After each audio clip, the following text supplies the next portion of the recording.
So that's what Pandora actually looks like. James Cameron's Avatar is one of the most visually stunning films ever made. But what does it look like without all the CGI? The animators have taken what the actors are doing and gone even beyond that. Neytiri lives a pretty unique lifestyle as one of the Na'vi on the planet of Pandora. One of the things that we see Neytiri partake in is drinking water from a leaf. But because director James Cameron loves to rely on technology innovation, the way that the scene was actually filmed without CGI may surprise you. Zoe Saldana was required to work with a gray plastic contraption to model as the leaf, while holding a water bottle covered in duct tape to simulate water coming from the tape. We guess that's why they call it movie magic. It's the most high-tech film in terms of its execution. You may or may not have had an awkward kiss in your life, but it probably wasn't as awkward as it was for Sam Worthington and Zoe Saldana when they had to kiss as Jake and Neytiri while filming Avatar. While in the movie itself, with all the added CGI, the scene plays out romantically. Without all the CGI, Worthington and Saldana had to kiss with their motion capture jumpsuits and with green dots all over their face, so that the motion capture on their characters' CGI bodies would be accurate and more real. We created a manually operated gimbal rig that they could balance on. One of the most exciting action scenes in all of Avatar was definitely the flying banshee. Obviously, a lot of CGI was needed to be done to bring the banshee to life, as there's no living, real-world counterpart to the creature. In order to capture Jake flying on the banshee, Sam Worthington was required to fly on the back of a moving plastic structure, where he'd be flung around with wires, all while wearing the motion capture suit. Honestly, we think we'd just prefer the ride at Disney World that seems a bit more comfortable. See them flying these things, they are working hard. It's always intense whenever anybody in a movie yells, but when a blue-skinned alien like Neytiri yells, it's even more powerful. You will never be one of the people! Despite the goofy motion capture getup and the silly plastic Na'vi ears, Saldana was still able to be quite intimidating on set. Layers of additional CGI were added in order to make Neytiri and the rest of the Na'vi look even more real in the film.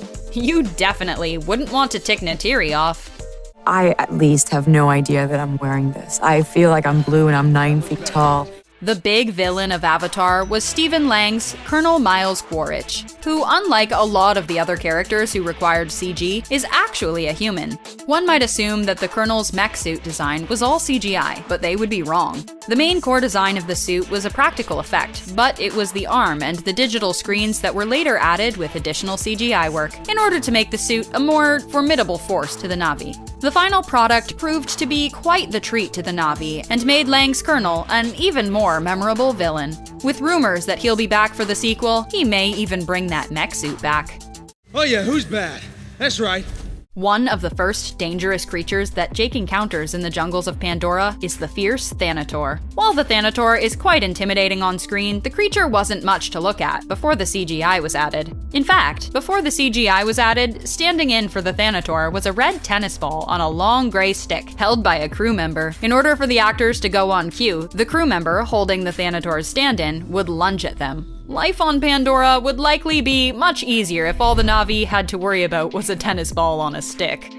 Cameron has a knack for working with actors and actresses he's worked with before, so of course, one of the actresses he brought with him to Avatar was his alien star, Sigourney Weaver. Weaver plays Grace in the film and doesn't just play the character in human form, but also as a Na'vi. While even in her Na'vi form, Grace typically wears human clothes. Behind the scenes, Weaver had to still wear a motion capture suit to convincingly play Grace's Na'vi avatar.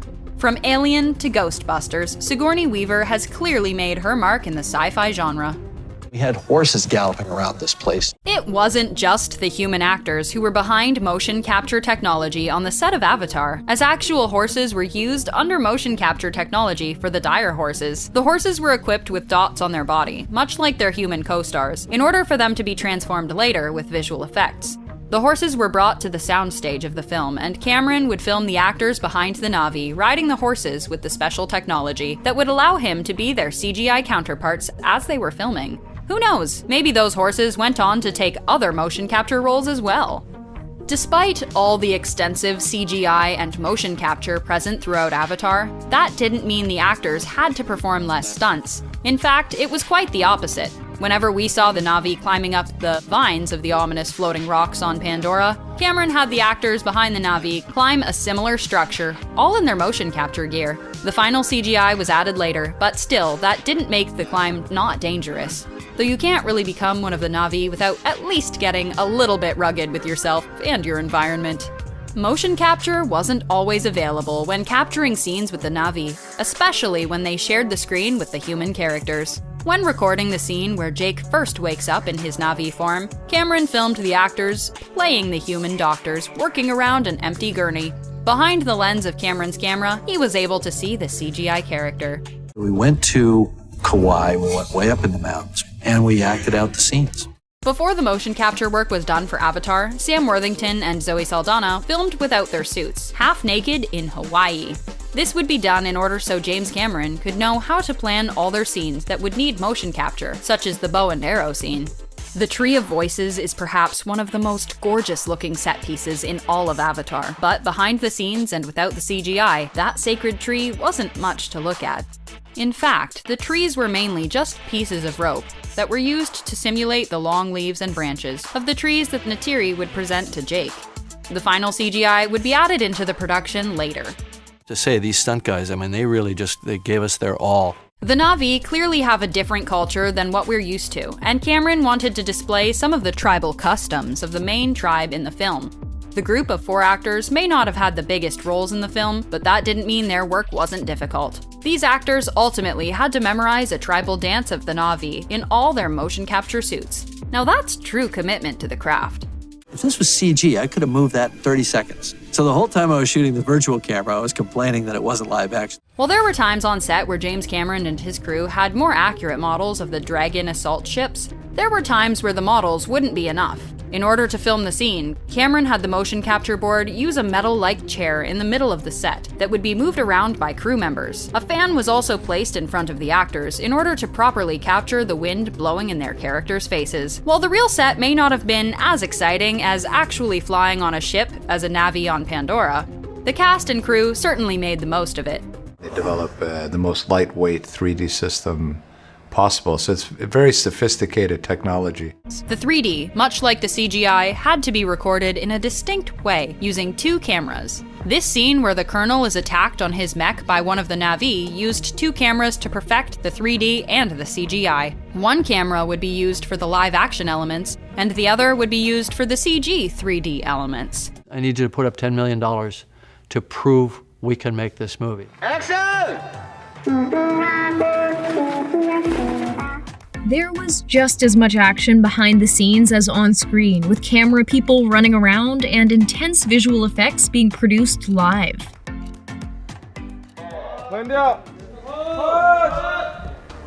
The glass stones ending definitely caught us off guard, but the process to capture the way it surprised Gion, Se-byok, and Sang-woo was an extensive one. Filming, the actors only had a small amount of glass explode near them. The slow motion feeling really comes through in how the actors perform. After capturing shots of the trio, each got to do their close-up work with singles as well. It may be a short moment, but plenty of hours were put into capturing every nuance and angle. When time came for the big visual of the glass stepping stones we see exploding, the team didn't resort to CGI for the shards of glass, except for the ones that appeared to harm the players and fly towards the camera. They actually went ahead and created the whole sequence in studio. These practical effects look unreal on the set. It's no surprise it translates to such a powerful and stunning visual in the episode. Hello players, let me welcome you all to the 5th game. The cast of Squid Game dove right in when playing glass stepping stones and definitely didn't have it easy since for many, it was actually terrifying to film. While CGI came into play in terms of establishing the setting and just how high in the air the players were, much of the carnival-like set was fully built. Even the glass. Fortunately, no one actually went through shattering glass, instead landing on a board supported by crew to allow the actor to fall safely.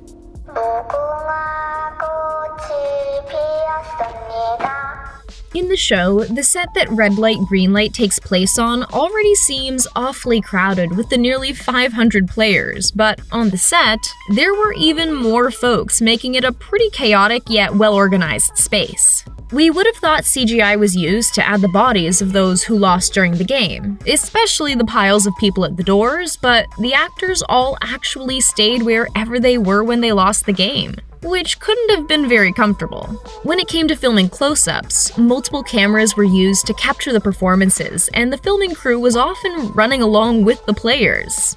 The added detail of using a red marker to signal when a person took a shot is evident of just how thorough and meticulous the team was. No one could get away with cheating during the game either. If one person moved out of time, "We're looking at you, Sang-woo," then everyone had to start over. Today's game is Tug of War. The performers did not have it easy playing the often physically demanding games when filming the series, since they really were going through the struggle depicted on screen. The sweat, effort, and even chained handcuffs securing them to the rope were real. There definitely couldn't be much movement between takes since everyone was literally tied up together. With a scene like this, there isn't really any other way to do it than at 100%. Move up or you die! Maybe one of the most terrifying, gasp-worthy moments in the show is seeing Gyeon hanging between safety and the end of the game for his whole team. The tension is real, even though the platform they were on was just 1.5 meters off the ground. While swinging on a rope is usually pretty fun, this collective rope swing down tells a very different story and shows just how far the actors and production went to bring the best footage to the screen. My god, I can't believe how cool that was. The moment after the most intense tug-of-war we've ever seen is so still, but we can see just how exhausted each and every actor is, having just struggled and fought for their lives, literally. This shot is definitely needed as a moment of pause after the insane game just played, resulting in so many lives lost. This is also a bit of a moment of reckoning.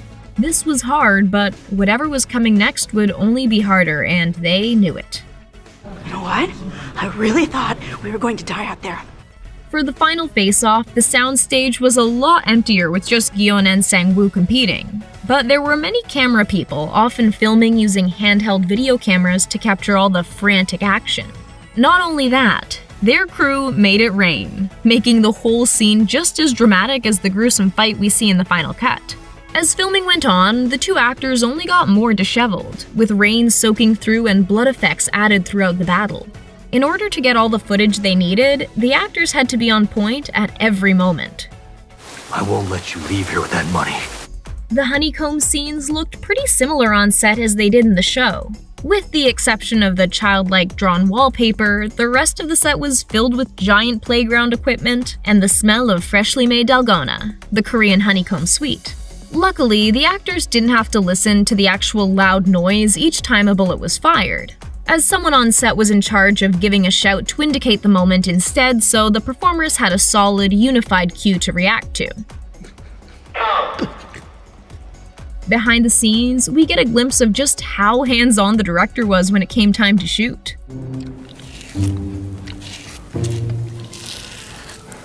Surprisingly, the cavernous, cool space where we see the confrontation between the police officer and a team member of the Squid Game is real. The opening on the top of the cave and the murky pool made the ideal setting. No doubt the actors felt totally immersed in the story. Shooting these scenes were pretty simple. All they needed were a couple of cameras, the right costumes, and the actors' chilling performances. Do you want to die? The glimpses we get of the players' lives before the game offer such a colorful backstory, especially when we see them with their families. Each of these scenes were shot quite intimately and simply, focusing on the narrative and what these relationships meant to the player, which translated to the screen beautifully. It's also one of the only times we get to see a typical everyday aesthetic, making the stark contrast between the real world and the Squid Game world even more apparent. So which color do you want to play as? How could we forget the original Squid Game? Filming this scene may have been one of the simplest setups, using an existing playground space. It only adds to the realism of the show and offers a great reminder of where the players started, as innocent children playing games for fun instead of their lives. At that moment, I felt as if I owned the entire world.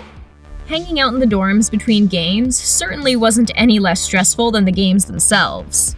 The bare-bones set with the cool industrial edge does the trick, and the feeling of the daunting space comes through the screen. What we saw on the show was almost exactly what was happening on set, with all the added cameras and crew people, of course. We can't fall asleep tonight, okay? Who knows what someone else may try. Many moments in the Marbles game bring intense connection and emotion. The way they shot these scenes was a pretty stark difference from so many of the large and intense games. The fact that the actors were in a small space together with just a few crew members around really helps the intimacy come through and offers us the chance to get up close and personal with these characters and the short but meaningful relationship they have playing marbles. We'll go around this whole town and take all the marbles, okay? One of the reasons the Marbles game is so effective is because of just how well the setting transports us to the alleys of a small village. It makes sense that this is the set the team spent the most time building. Every detail, down to the stunning backdrops, moves us. It's no surprise they got the performances they did. The authenticity of this world is remarkable. My wife and I had this one here. So have you guys ever wondered what John Wick looks like under all that CGI? Well, ever since I found these behind-the-scenes videos of how they make the John Wick movies, I've been obsessed. And it's not just because I'm a big Keanu Reeves fan. I'm a huge Keanu Reeves fan. You're breathtaking! I know that if you're watching this, you're a big Keanu fan too, which is why you'll be happy to know that he actually did all his own stunts for the John Wick movies. No CGI there at all. He can do everything. He's just as good as any stunt guy out there. Even at age 50, Keanu Reeves is a professionally trained martial artist, but he didn't get those mad skills from taking a spin class. And being over 50, the physical limitations that one gets at that age has to be overcome with even more hours of physical fitness training. For 5 months before filming, he literally trained 8 hours a day for 5 days a week. That's like working out as a full-time job. When we train him, we'll go for hours and hours and hours, and he just won't stop. During those 5 months, Keanu focused on fighting, martial arts, and all sorts of totally awesome moves. You don't get to show up and do what he does without having a stellar work ethic. And obviously, he's also a certified stunt driver. He's a phenomenal driver and stunt driver, and that allowed us to be able to put him in a lot more of the shots. It took them like 3 months to choreograph this taxi warehouse scene with Keanu at the wheel the whole time. If Tokyo drifting through the streets of Manhattan wasn't cool enough, the stunt team also elevated this ramp to give the Mustang some serious air when it launched onto the street. Although, I'm not sure I'd feel totally safe if he was my Uber driver. No offense, Keanu. Okay, confession time. Keanu Reeves doesn't do all his own stunts. Well, yeah, I could get hit by a car, but, hospital.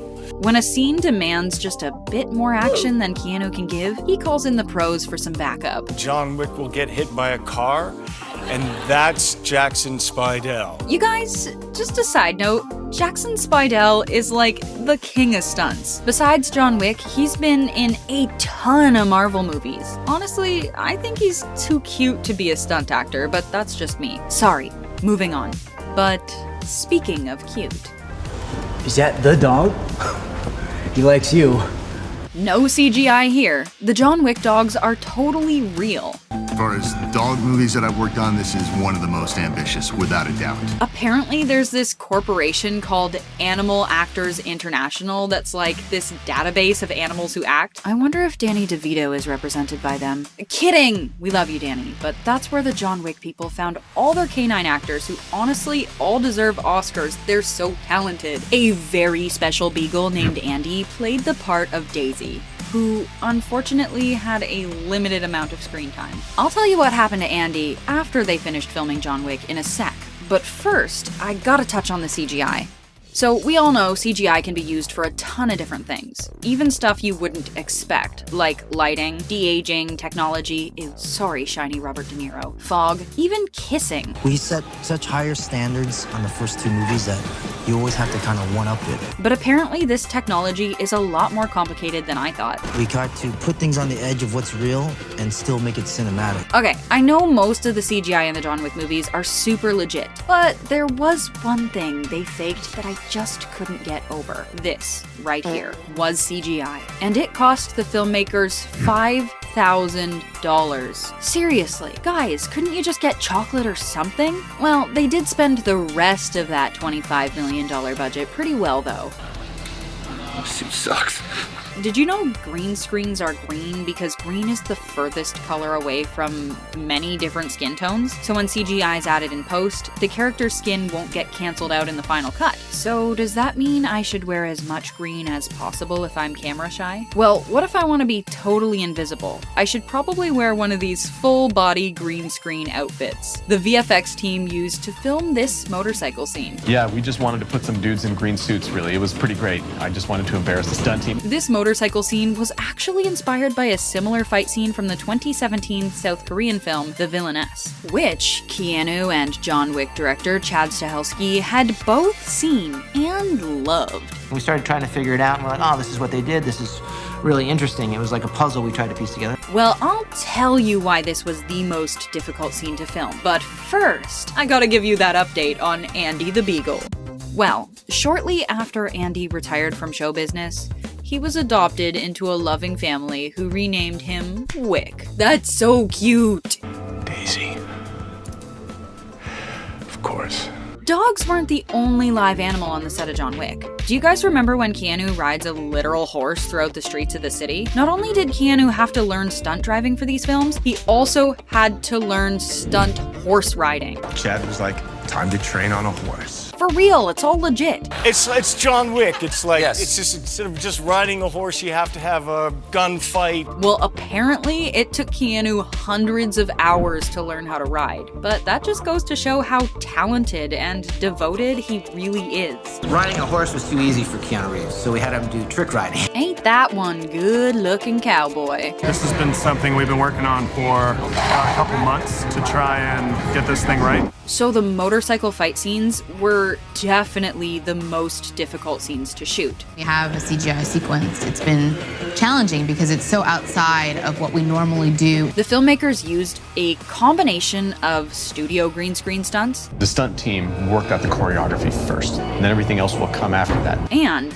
live action shots on location in New York for some high-speed action. I'm serious, they had stunt bikers going over 100 kilometers an hour for these shots. Then they CGI'd Keanu's face onto one of the stunt drivers for the final cut. Everything we did had to have a visceral reaction to the audience. Okay guys, now this is some real movie magic. For this motorcycle scene in particular, the VFX team had to add CGI to shots that were 1,000 frames long. That's 1,000 different images that had to be altered individually and seamlessly edited together to create a continuous image. And here I thought editing Instagram reels was like serious editing. There's more of a partnership with stunts and visual effects than people know. Turns out there's no ChatGPT for movie making. Hey computer, make me an epic fight sequence. So how do they make it safe for the actors to pull off these sweet moves? You remember that famous fight scene that seemed to take place in that knife museum? Well, all that glass? Special effects. Well, some of it was real also. Special custom-made glass to show up better on screen and only explode on cue. It was visually edited in post by the VFX department to give it that shiny cinematic look. So many of the physical props in John Wick were real, which probably made it easier for the audience to get lost in the magic of John Wick. Well, I can't help but be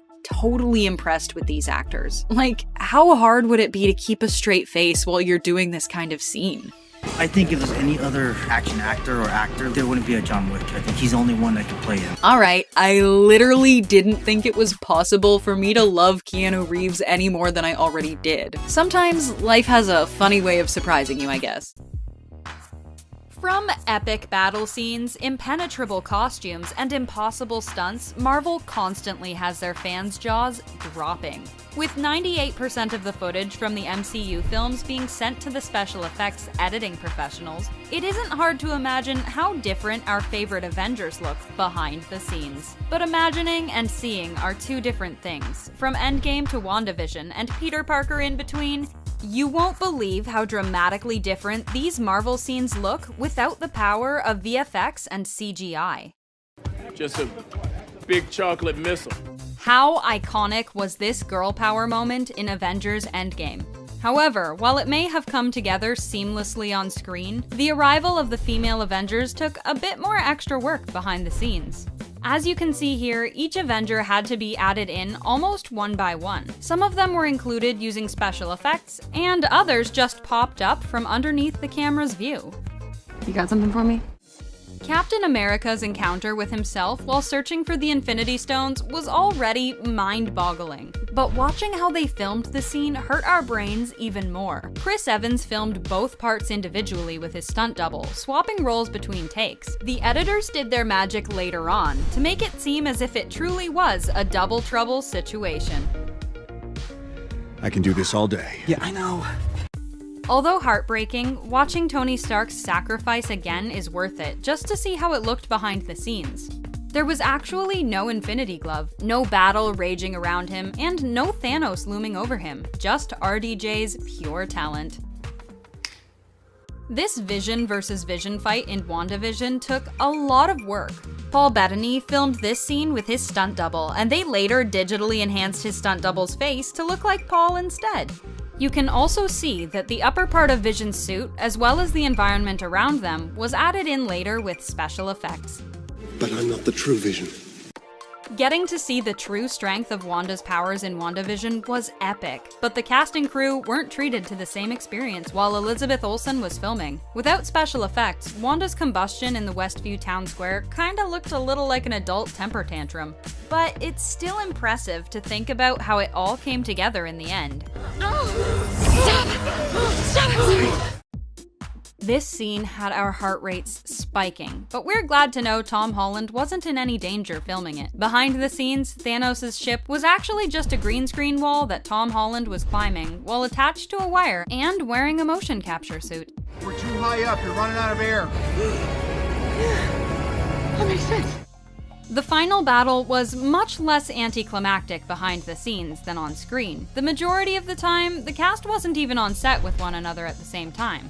The day where the Avengers charged was when they had the most people on set, and even that pales in comparison to all the digital enemies we saw in the final cut. If you look closely, you'll see the Avenger army charged into a green screen. Filming Black Widow and her motorcycle was an event that included a Harley bike specifically created for the film, stunt doubles, and motorcycle cameras. For close-up shots, they would film Scarlett Johansson at a standstill, but for action shots, they had her stunt double weaving in and out of cars while two cameras followed in front and behind on motorcycles of their own. You always picking up after you, boys?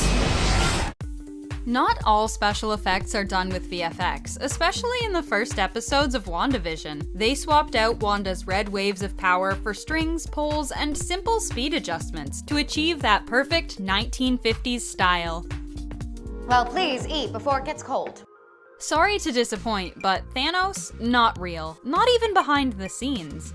In order to bring him to life, Josh Brolin had to wear a big motion capture suit, which made his battle for the Infinity Gauntlet with Captain America in Endgame a little awkward without all of the special effects. Captain America's shield was also added with VFX, meaning while filming, it was basically Chris Evans throwing an imaginary weapon at Josh Brolin while he pretended to get hit. All 6 stones, I could simply snap my fingers.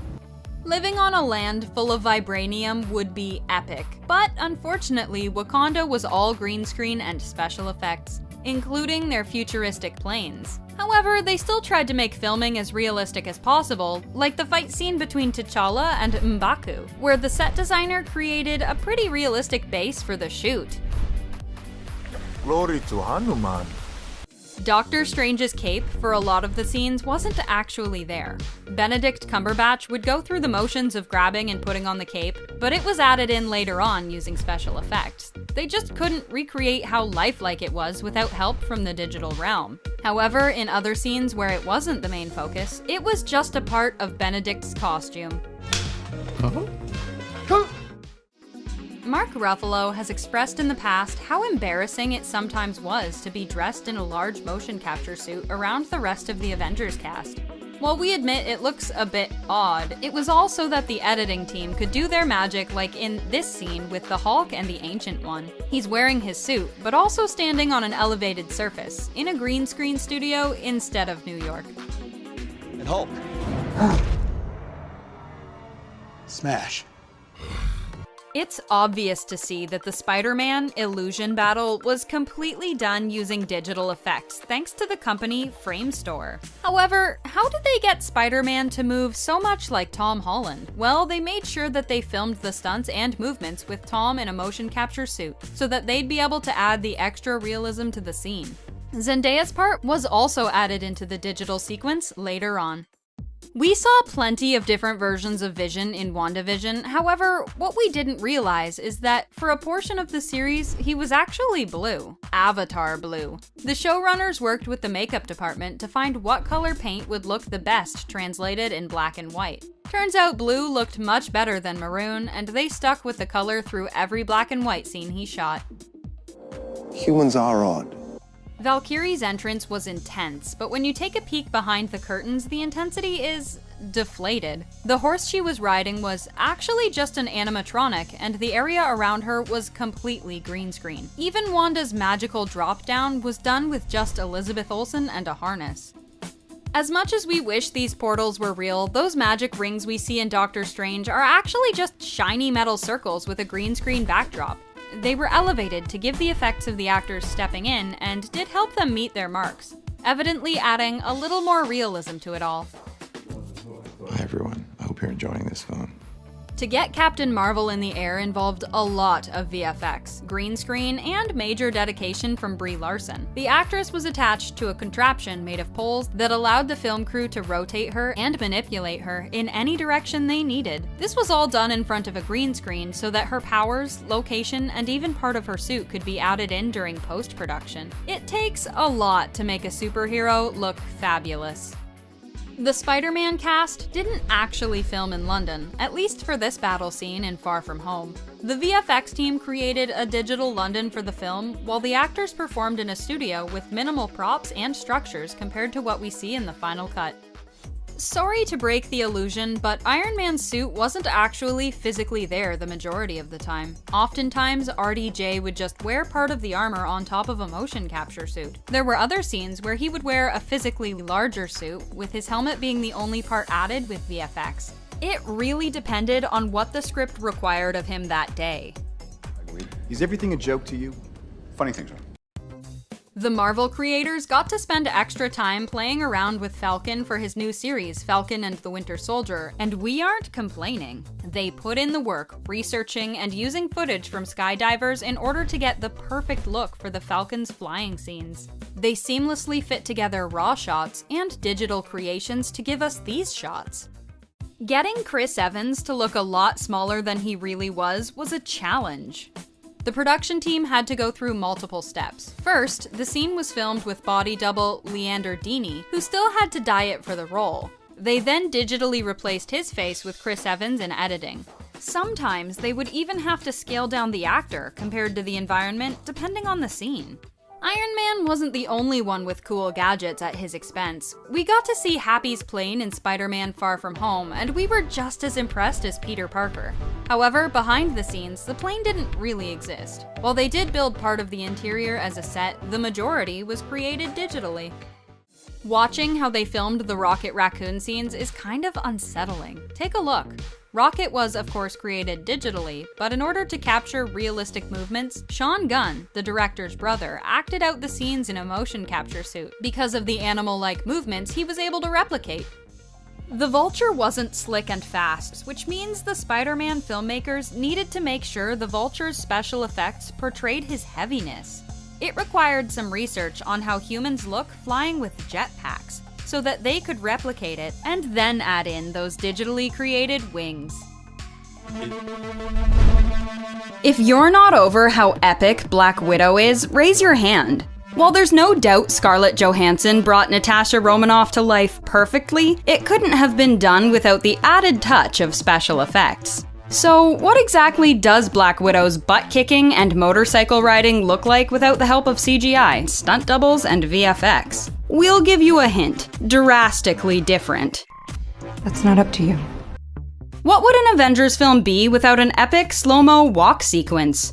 While this endgame scene may seem straightforward at first glance, watching the behind-the-scenes footage will tell you otherwise. The VFX team played a huge role in the moment by adding in their white time-traveling suits. While filming, all of the actors, including Scarlett, were wearing motion capture suits instead. The special effects team actually helped out the costume department with this one. The design for the costume wasn't complete yet, so they decided on adding it digitally.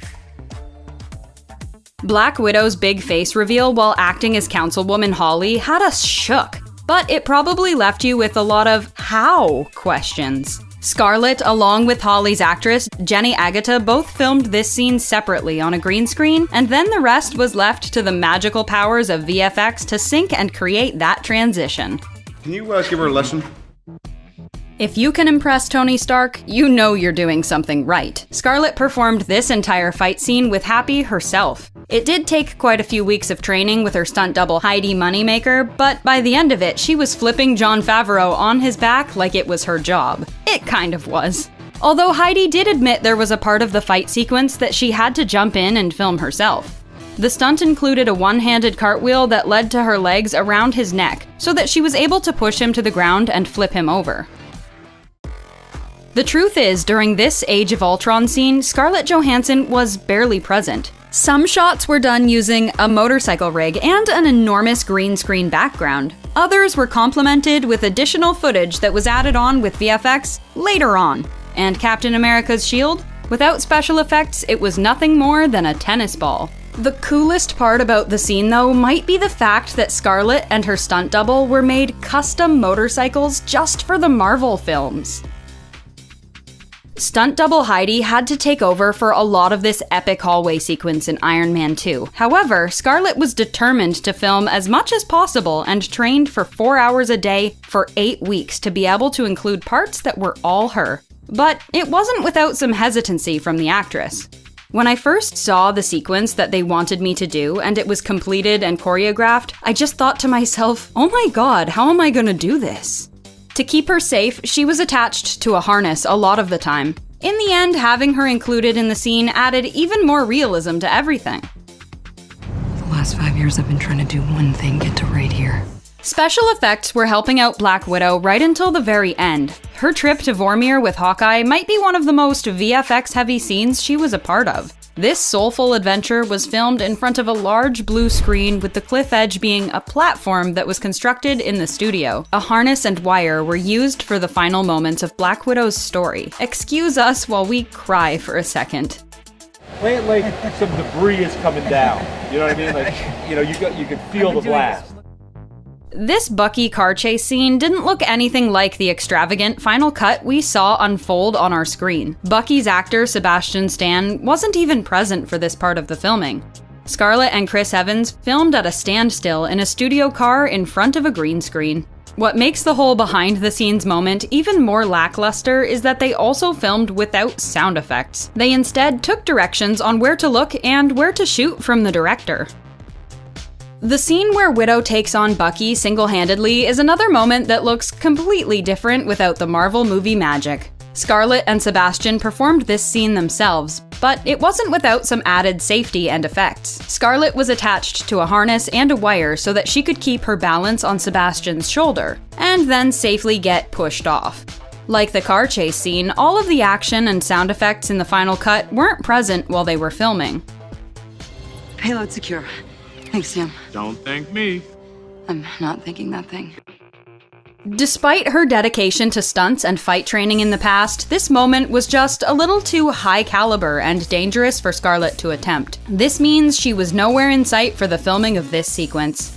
It was shot with stunt doubles all around. According to the filmmakers, this helped the scene turn out more realistic instead of having to film multiple cuts, with shots of Scarlet intertwined.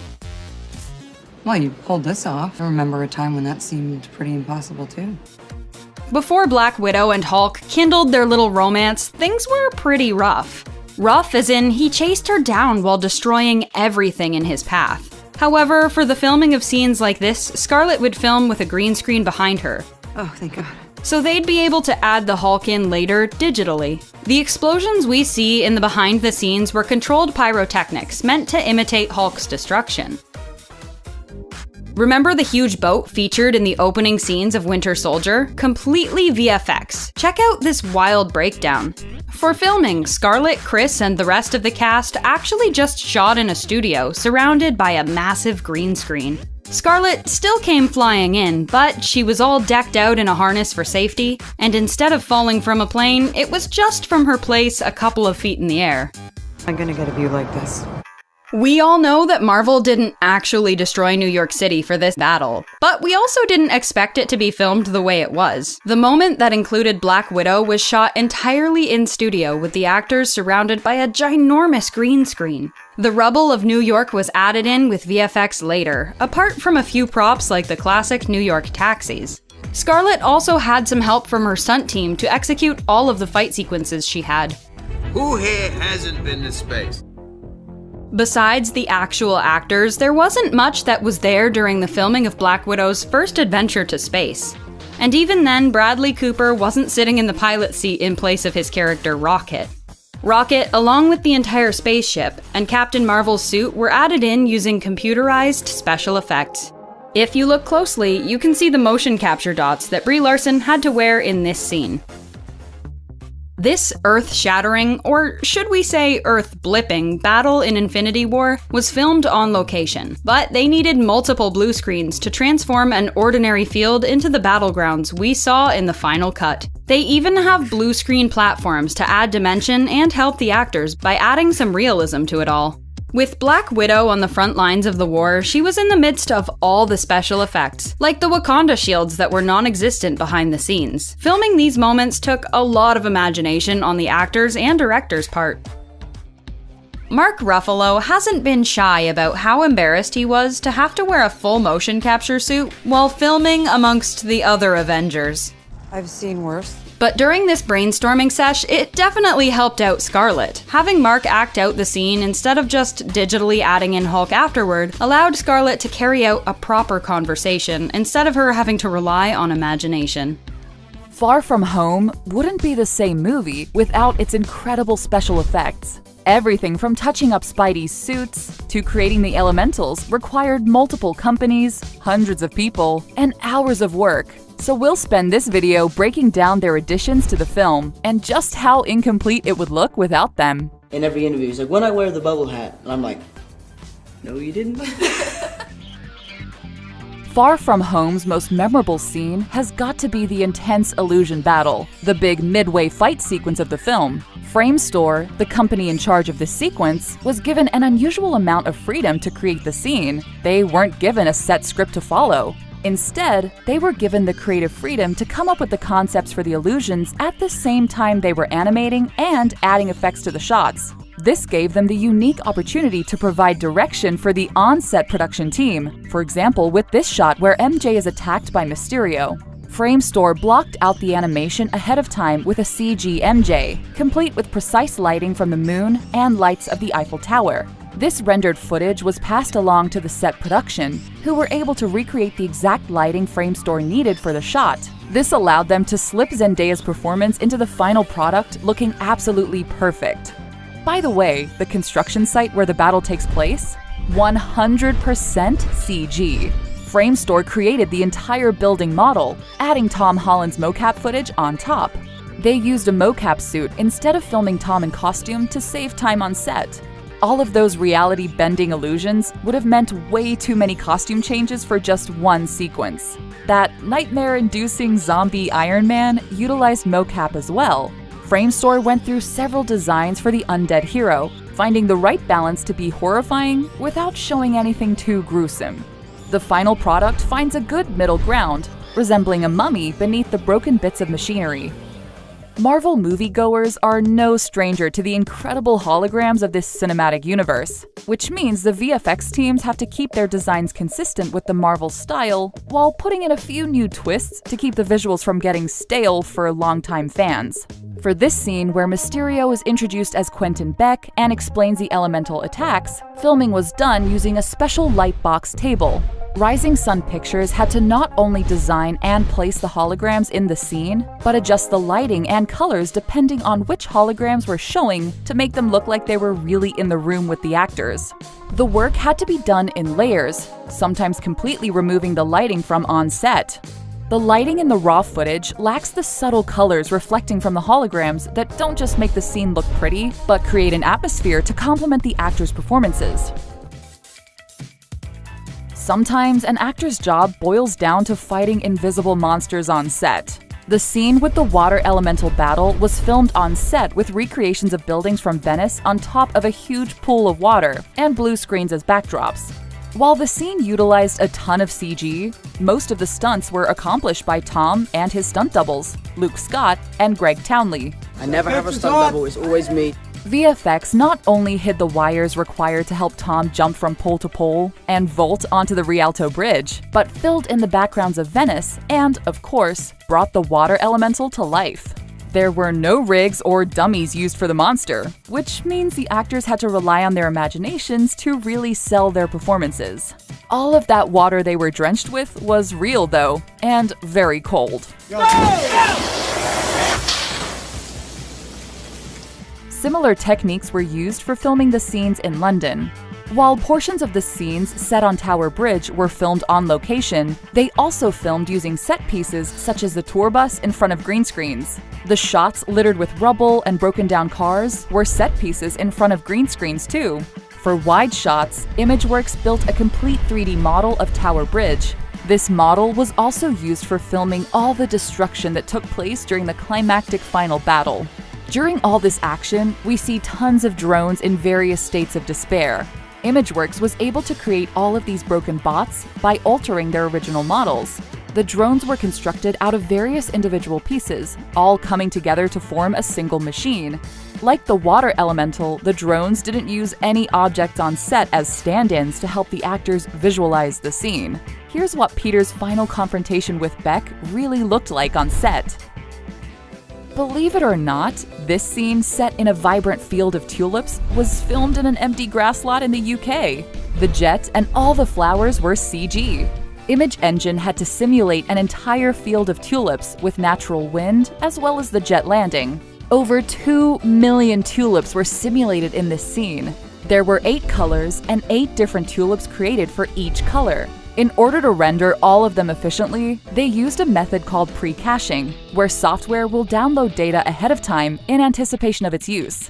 That way, the computers weren't forced to simulate 2 million flowers at the same time.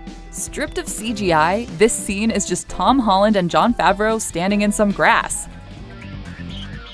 Did you know Imageworks did VFX for all the previous Spider-Man movies? That's right, they provided effects for the original trilogy and The Amazing Spider-Man.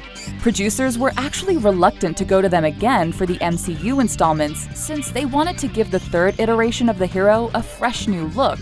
That was until they saw this test footage Imageworks whipped up to prove that they were up to the task.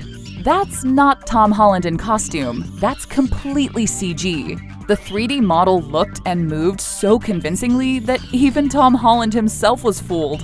To innovate on their previous work, they focused on making MCU's Spider-Man the most realistic one yet.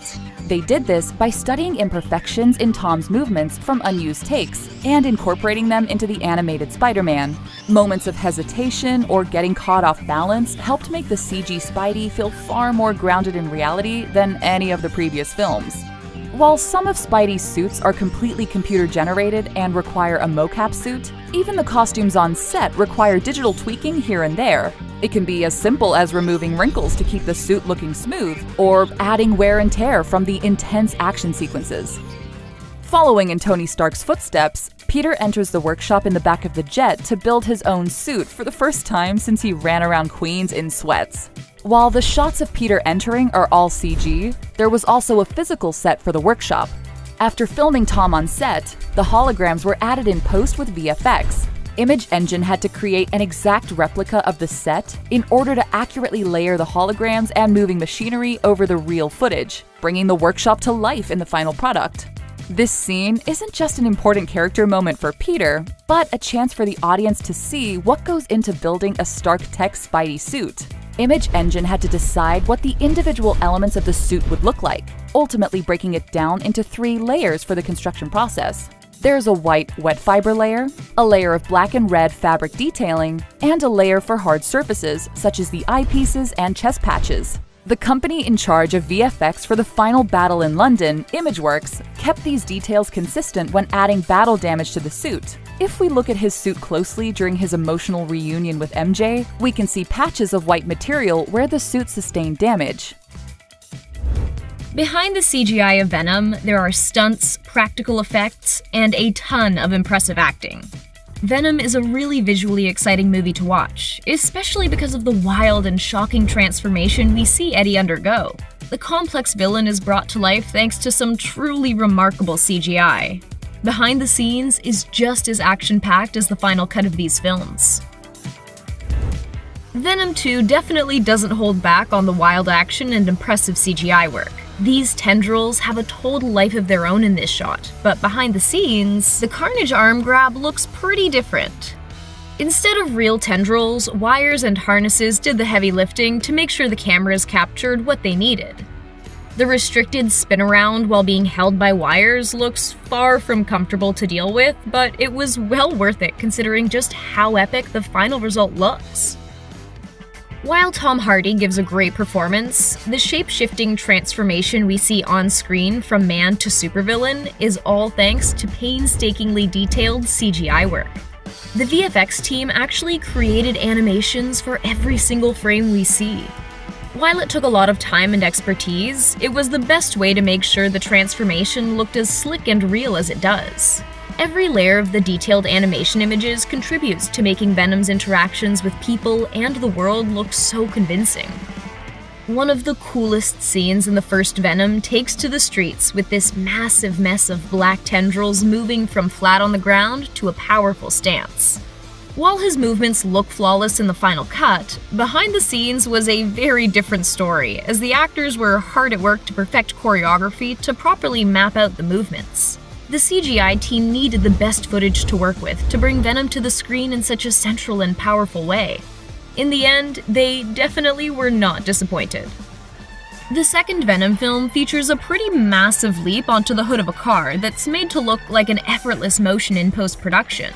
But as we can see behind the scenes, a lot of prep had to be done and safety measures had to be considered for this superhuman moment.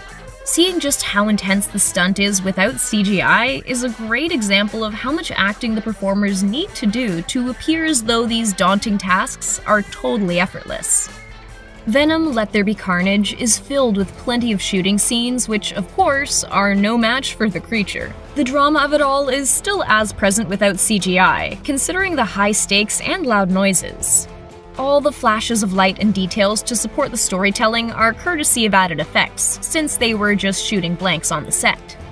The living room sequence in the first Venom film is one of the most intense battles, in part because of the power imbalance. 1 versus 3 hardly seems fair, except for when the one actually turns out to be pretty fine on his own thanks to the power of Venom. The CGI in this scene is key for showing the surprising and powerful transformation Tom Hardy goes through.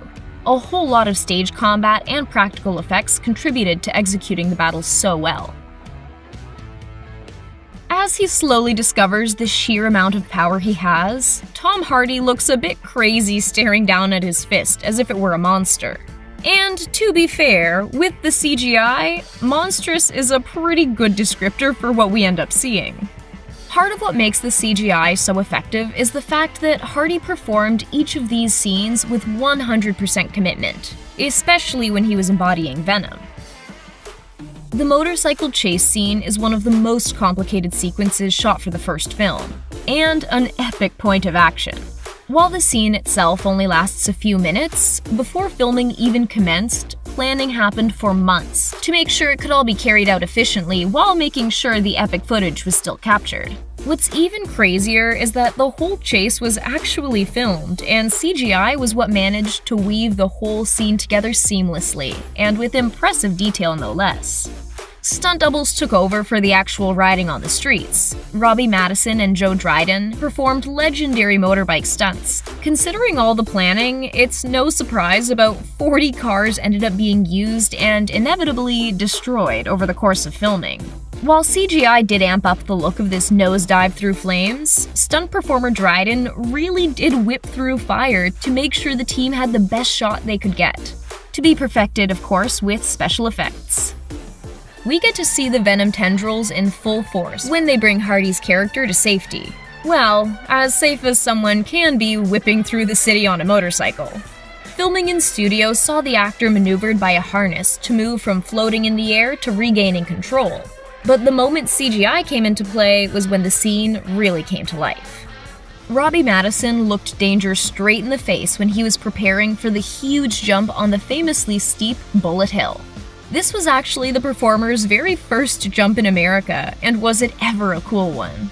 Since the team was limited in how many times the stunt could be performed, they needed CGI to make sure the scene looked good in the movie.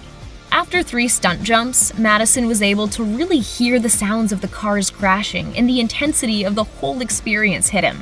The effects added in post made the jump look even more legendary. For the wicked motorcycle sandwich, the performers were in real cars, and Hardy was actually on top of a motorcycle. But the whole scene was filmed while the vehicles were stationary. Filming with a blue screen behind them, Hardy had some good opportunities to really perform well on the motorbike, and all the while not having to worry about his own safety. The CGI fills in the blank, adding the scenery and effects to amplify the intensity of this moment.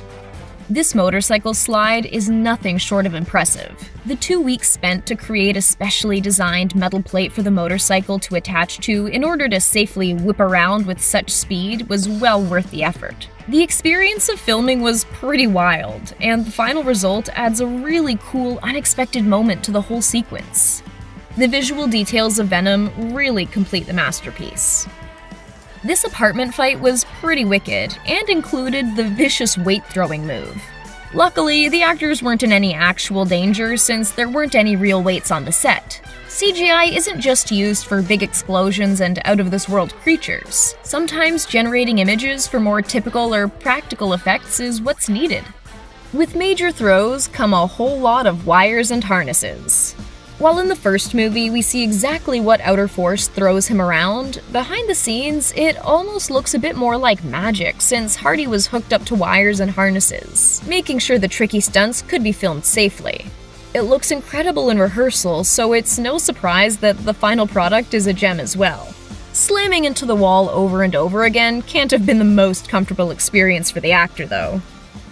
There were a fair number of window jumps in the first Venom film. Some simple leaps from inside a corridor, shattering glass in the midst, and in other cases, epic leaps through the air. In both cases, CGI played a key role, filling in the scenery and making performers look like they're really soaring. Especially when it came to all the Venom detailing. Good! One more, still rolling. Ready? 25 million per episode and over 2,496 shots with visual effects in the series. How did WandaVision do it? The series shows an array of genres, from varied decades to drama to total slapstick comedy. So what did that mean behind the scenes? What were the secrets behind the magic? We'll be covering how the production brought magic to the screen and what it was really like for the performers experiencing it. It's been really fun and different. However, if you haven't watched the whole series yet, approach with caution. Yes. Yes! Avengers Endgame had 2,496 shots with visual effects, and Paul Bettany, aka Vision, has confirmed that WandaVision had even more. How is this even possible considering how extensive the effects are for the action-packed film? Well, the movie runs just over 3 hours, whereas the total running time of all the WandaVision episodes is a bit over 5.5 hours. Not to mention, multiple decades and this fantastic transformation from a grayscale world to color. At the end of the day, a greater variety and amount of VFX were needed to suit the vision of the show. We should also mention that there were a whopping 10 different effects companies that contributed to WandaVision. 5.5 hours of content, 10 VFX companies, and about $225 million spent on the entire series. Yeah, we can see how over 2,500 VFX shots make sense. I'll give you the role you chose. As the series continued, we got to see more and more of the Marvel magic that we're used to. And they didn't shy away from it when Wanda was in the town square surrounded by the townspeople of Westview. Watching this scene without all the effects and Wanda's red power blasting through the hex is definitely different, but the sheer scale of it all is still really impressive. Then of course, we all got to revel in the power of the Scarlet Witch.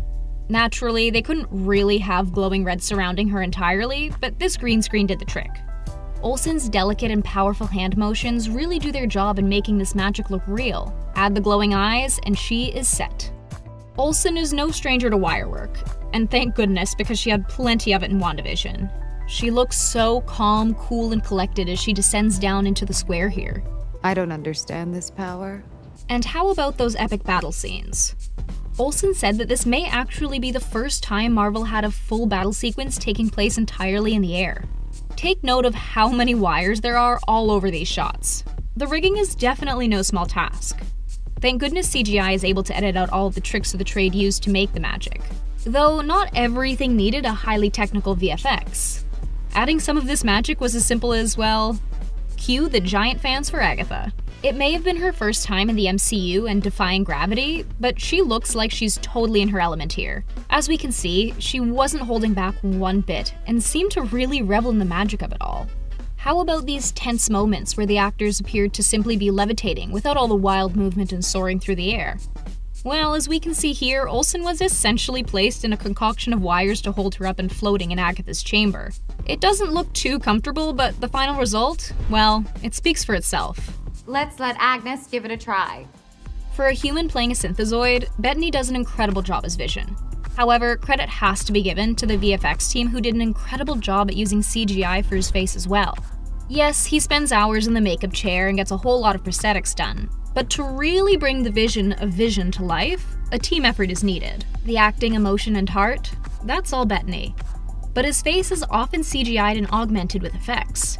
His ears are really the main part CGI'd out of the shot, as we can see here. Notice how detailed each layer that is added is? Each line on his head, every ridge and texture is added to really perfect the look. Let's also take a minute to acknowledge how flawlessly he moves when he's flying. Have you ever seen a more graceful sweep? And then of course, we all got to experience double vision. Not too shabby. I wish to understand it. Teyonah Parris actually had no idea that she was auditioning to play Monica Rambeau, and when she found out, well, let's just say she was thrilled. So thrilled she even nearly tested her superpowers on the spot. Practically tried to jump off a set of stairs because I thought I could fly. I was so excited. Luckily, she waited until she was on set to try defying gravity. Though, flying isn't nearly as impressive as what her character actually went through. Remember when Wanda blasted her out of the hex? Well, fortunately, Paris didn't have to bear the brunt of Wanda's upset. Instead, it was a three-dimensional figure based on Paris that was computer-generated and then added to the shots in After VFX.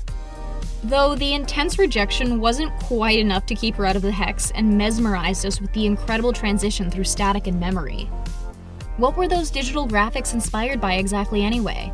Not to worry, we'll be getting to that soon. Last one to town square is a walking pair of Fonzies. The hex is probably one of the most powerful forces we've ever seen at play in the MCU. We were majorly impressed by the fact that the team managed to augment the invisible barrier so intricately. This, of course, took loads of CGI. The main idea behind the visuals of the hex was fairly obvious for the team. Television. What else could suit the show better? The waves and graphics that we see used here reflect what magnetization looked like across a screen, what pixelation looked like when super zoomed into old-fashioned TVs, as well as the thin lines often seen on those old TVs. It was all a reflection of the evolution of television technology. Everything might look fake in the TV, but everything in there is real. Turning the sword base into a circus? Well, let's just call it a very apt metaphor. Check out what this setting looked like before and after the CGI. Accomplishing this transformation actually wasn't too difficult according to the VFX specialists. It was as simple as filming both settings and then using CGI to augment each one. One of the best compliments a VFX or CGI person can receive is that people had no idea that some of what's seen on screen is actually created by computers. One of the more subtle and surprising CGI touches was the stage found in the town square. At first glance, we thought this gazebo-like building was the same one used by Wanda and Vision when they perform in the talent show. But seeing this slightly different looking structure in this later episode, we realize it's not any type of building at all, but a blue screen. This is one of those instances where we really had to see it to believe it. A very small detail, but it proves to us just how much magic there is. Who knew this seemingly simple frame would be one of the over 2,500 with added effects? No, abracadabra! It wasn't all too serious on set though. The cast definitely had their fair share of fun. Especially with so many key players like Teyonah Parris, Deborah Jo Rupp, and Kathryn Hahn joining the MCU for the very first time. We just love how enthusiastic Rupp was about having her body scan done for CGI. Honestly, we'd probably be just as excited. Hahn was enjoying herself so much that she even made some entrances way earlier than she needed to. It's okay though. We wanted all the Agatha we could get. But it wasn't just the newbies who had a wild time. Olsen herself started to push it in the episode that she goes through an entire pregnancy in a day and went a bit too over the top. Granted, Wanda's hormones were going wild at that point. Or maybe it had something to do with that wig. Here we are, behind the scenes, with Loki. There's no denying the magnetic appeal of Loki. Tom Hiddleston's incredible performance gets most of the credit, but even he needs help bringing the trickster god to life on film. To celebrate Loki getting his very own series, we're giving you a look at some behind-the-scenes magic of how Marvel brings the god of mischief to the screen in all his glory. Loki is still working on that, I think. For this scene from Thor: The Dark World, the first thing they filmed was Tom Hiddleston doing an impression of Captain America as Loki, complete with Cap's costume. There wasn't a technical reason for this. Apparently Tom just really wanted to wear the costume. It's not going to be you, though. We're going to get Chris to shoot it when he's on set, and he said, no, this is my one chance to wear Captain America's suit. Later, Evans was shown the footage and did his best to mimic Tom's performance, replacing it in the final product. It's him doing an impression of me, doing an impression of him. And it's brilliant. A good villain needs a grand entrance, and Loki certainly doesn't disappoint. Loki's entrance in the first Avengers movie is a memorable one, thanks in no small part to the VFX team. Even without the final polish and the wires still in sight, this shot of Tom performing this stunt is just as impressive as the finished shot from the movie, where Loki leaps through the air and takes down a S.H.I.E.L.D. agent. Always try and enjoy myself, to be having the best time. Speaking of dramatic entrances, this scene from the first episode of Loki where he's being processed by the TVA was achieved with a real trapdoor and Tom Hiddleston on wires. He was hooked up to a rig to achieve a controlled drop, ensuring his safety as they filmed the stunt. Luckily, Tom already has a lot of experience doing wire work since Loki always seems to be getting tossed around. Just me jumping into trenches in the set. Creating that iconic scene where Loki gets Hulk smashed was tricky. You can't exactly do that with stunt work. To pull this off, Tom had a wire attached to his ankle with a mat on the floor to catch him. And 3 of the strongest stunt guys holding the wire at the other end. They waited to interrupt his villainous monologue and yanked hard, pulling Tom out of frame and down onto the mat. The rest was done with hard work from the special effects department. The experience of being yanked out of frame was one I will not forget in a hurry. Loki and Thor's banter in this scene from Thor: The Dark World, where they break out of Asgard, is unforgettable, as well as a brilliant mix of practical and special effects. Chris and Tom filmed this scene on a set of the ship's interior, with special effects creating the holographic interfaces and adjusting the lighting accordingly. While Thor practically throws Loki out the door, Chris gives Tom a light shove, who then has to throw himself out of the door onto a mat below. I mentioned I love my scenes with Chris. In every film, there's a two-hander where we kind of touch on this. Odin's emotional departure in Thor Ragnarok took place on a beautiful, scenic cliffside that doesn't actually exist. These scenes were filmed in a grassy field, with the future locations of New Asgard being entirely built around them using CGI. Another surprising use of digital effects in this scene is Odin's eye patch, which was changed in post from the plain black eye patch Anthony Hopkins wore while filming. Yeah, dead easy. Well, it's a trick. Dramatic entrances probably run in the family, because as soon as Hela arrives on the scene, you know she means business. Thor and Loki immediately know she's going to be trouble and suit up.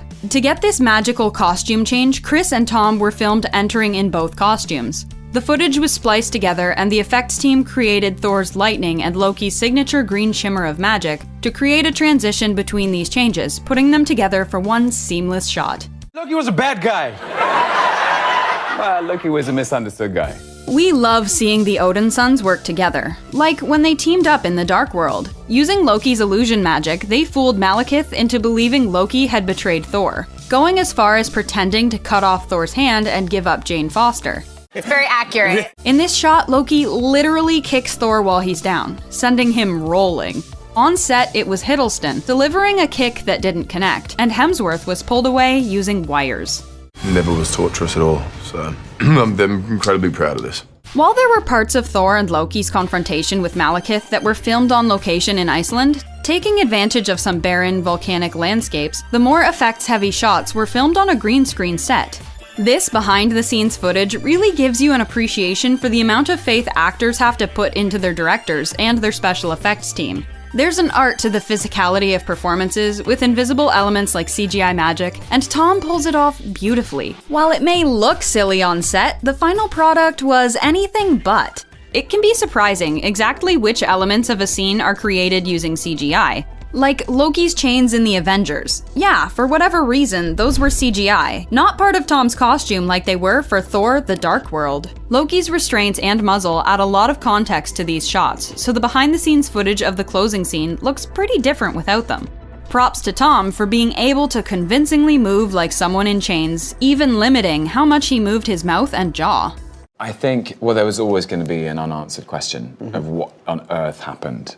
Getting Hulk smashed became an Odinson tradition in Thor Ragnarok when Thor faced off against Hulk in the arena. Loki, clearly still holding on to some baggage from his fight with Hulk, is thrilled to see Thor get the same treatment. Of course, Tom didn't actually have a spectacular fight to react to. You would never guess that the only thing he's really looking at is a room full of cameras and crew. In the first Avengers movie, Thanos uses one of his followers, referred to as the Other, to keep an eye on Loki and monitor his progress conquering Earth. The final cut only kept one of their conversations in, with some horrific implications that Loki was being threatened with torture. But there were several more exchanges between the two that got left out. These deleted scenes are unfinished, but give us an idea of what the raw filming process looked like. While the Other himself was achieved with practical effects, played by Alexis Denisov in sculpts and makeup, the alien world he hangs out in when speaking to Loki was mostly blue screen. They followed me into some interesting corners. In the first Thor movie, we meet the Frost Giants, and later learn that Loki was originally the son of their king, not Odin. Most of the Frost Giants, or Jotuns as they're also called, were filmed using practical effects. The actors would spend hours having sculpts and makeup applied to them to achieve just the right look. But this lengthy process wouldn't have been practical for Tom's brief scenes in Loki's Jotun skin. Instead, his red eyes and blue skin were added in post. As soon as I look in the mirror after I've been through, it's like, wow. Ever wonder why Loki's helmet has changed so many times since the first Thor movie? Even putting on the helmet was more complicated than you think, since Tom couldn't just pull it on over his head. The final product used in Thor actually had to come apart in two pieces, which would be snapped together to encase Tom's head. According to him, it was like having his brain cooked. All of his body heat would build up under the helmet, driving him a bit mad, which he says he used to fuel his performance. That's probably why we see a lot less of it in the Avengers, and it didn't return until Thor Ragnarok, with a more minimalist redesign. You have to be careful what you let in because that can sort of spill into what you're doing. Last but not least is this deleted scene from Thor. It's a fun character moment where Loki gets to cause some mischief. After being mocked and laughed at, Loki gets even by turning a goblet of wine into snakes. The effects are unfinished, and there's even some shots where lighting rigs are still visible. Props to this extra who had to convincingly react to a magical prank that wasn't actually happening. We just look at it as creatives and say, look at all of these things we could play with. When you're working on movies as crazy as Venom and its recent sequel, of course you're dealing with a whole lot of CGI. But did you know there are tricks to making it look so sexy and smooth? Let's take a look behind the VFX curtain at Let There Be Carnage. Why do I even talk to you guys? Everywhere else that story kills. That's the whole story? Yes. Now that Tom Hardy's Eddie Brock and the symbiote are more in sync and working as Venom, this film freed up Tom Hardy to really go nuts. New director Andy Serkis wanted to give the actor the freedom to move around without having to worry about putting a man in a suit, be it mocap or monster on screen. Since Venom is coming out of Hardy, it made more sense to have him skip the mocap and layer the monstrous side of Venom right over the actor. According to Serkis, I've spent a considerable amount of my life playing a character with two sides to his personality. I knew that this film would be about how to free up Tom to imagine Venom's presence. We knew it would not be helpful for him to act opposite a man in a suit, because Venom is a symbiote coming out of him. We wanted to give Tom the freedom in his process to give the performance he wanted. Hardy has also weighed in on this decision, saying in an interview for Total Film that the decision to not worry about mocap was an easy one. Given the difference in height between himself and Venom, as well as the extreme flexibility of the creature's face and limbs, saying, "So the mocap treatment went out the window pretty quickly. Facially, your eyes and teeth and tongue are not going to match with this. And you need a 7-foot-tall basketball player in a lycra suit for the physical shots." How do we, move this around? Not just necessarily with animation or CGI or motion capture, but as an actor. You've got to be willing to look a little nuts when you're pretending to be a 7-foot-tall monster who eats people's heads. Since the production chose to have Hardy physically on set and doing stunt work for many of the film's action sequences, the actor had to dig deep into his history of playing toughs and heavies, as well as his more reactive, animalistic performances like Max Rokotansky in Mad Max Fury Road and James Keziah Delaney in Taboo. Just in case, it's successful, which you hope it is, and you put everything into it. One of the biggest changes going into Venom 2 was the decision to replace departing director Ruben Fleischer with Andy Serkis, having made a name for himself working with Weta to bring characters like Gollum, King Kong, and the Planet of the Apes' Caesar to life. The guy is still the undisputed king of detailed motion capture performances. Even though the film shies away from motion capture, he was still an excellent voice to have on set, as he could help to block out scenes and accommodate for the height differences between his actors and the creatures they were portraying. In fact, Serkis received a call to consult on the film, though he didn't know it at the time. Tom Hardy gave Serkis a call and said, "Andy, I'm going to be doing this character, and it's going to be a digital character, and I wondered if I could come down to the Imaginarium," which is a performance capture studio in the UK. But then Serkis didn't hear from him again for a while, and it wasn't until Venom came out that he realized Hardy was talking about Venom. He really had to act in this movie. He really is a big character. One of the wildest things about watching the new Venom is checking out Woody Harrelson as Cletus Cassidy. As Cassidy, Harrelson is taking huge, wild swings to portray the serial killer, imbuing him with a larger-than-life personality as he tears his way through San Francisco, surfs on cars, and generally looks like he's having a blast the whole time. Just didn't feel like I was free enough to be more creative. Here's an incredible bit of stunt work for you. That motorcycle stunt where Eddie goes flying during a massive jump? Well, it turns out that it was really mostly him. The production set up the jump, and then put both the bike and Hardy on wires, moving them together and apart on a green screen, and then adding the CGI tendrils later. Windows get smashed, and motorbikes, and all kinds of things that happen. One of the things that the sequel really amps up from the first film is the incredible, dysfunctional domestic relationship between Eddie and the symbiote, treating them more like an old married couple than a crime-fighting duo. This is on full, glorious display during the scenes set in Eddie's apartment, where the effects team connected props, furniture, and sometimes whole actors to cables, so that the objects were moving through a physical space and could be embellished with Venom's many CGI tendrils later on. And yes, that includes Sonny and Cher, Eddie and Venom's pet chickens, who were played by live animals. There's an enormous amount of humour to be had out of this entire scene. Here's something that's sure to give you flashbacks to playing racing games when you were little. Apparently, Tom Hardy has a habit on set of making his own sound effects when he was getting hit or throwing punches, and even as he was getting his nose broken by the symbiote, something that puts him in the grand tradition of actors who can't stop making sounds on set, like Harrison Ford in the original Star Wars. I take orders from just one person, me. Sometimes there's not a whole lot to do but fake an entire scene, such as this one where Cletus Cassidy transforms fully into Carnage. Background locations, props, the monster, even Cassidy himself were all rendered digitally, giving us a cool and gnarly look at the musculature of a symbiote suit when it puts itself together. Sometimes fate and timing are against you, and you have to make certain concessions to the movie gods. For example, this scene with Cassidy in the car was originally supposed to be filmed as a larger stunt on location. Except, well, a little movie called The Matrix Resurrections was shooting in town at the same time, and they got the location first. Instead, the scene with the suspended car was rigged against blue screens and large projection screens to recreate the city skyline. You know, that's cool, because I sure enjoyed playing them, and I'm glad I got to do this. There seems to be one little trick to shooting an animation scene in a Venom movie.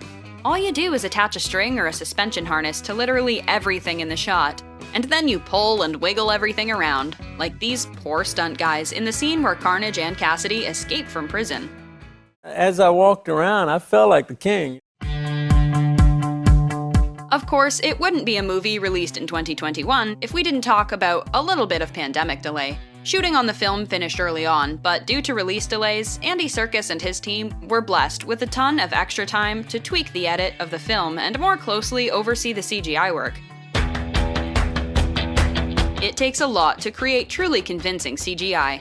Back in the days of black and white films, production designers had to work carefully to pick outlandish colors that would still pop together and be distinguishable when reduced to a grayscale.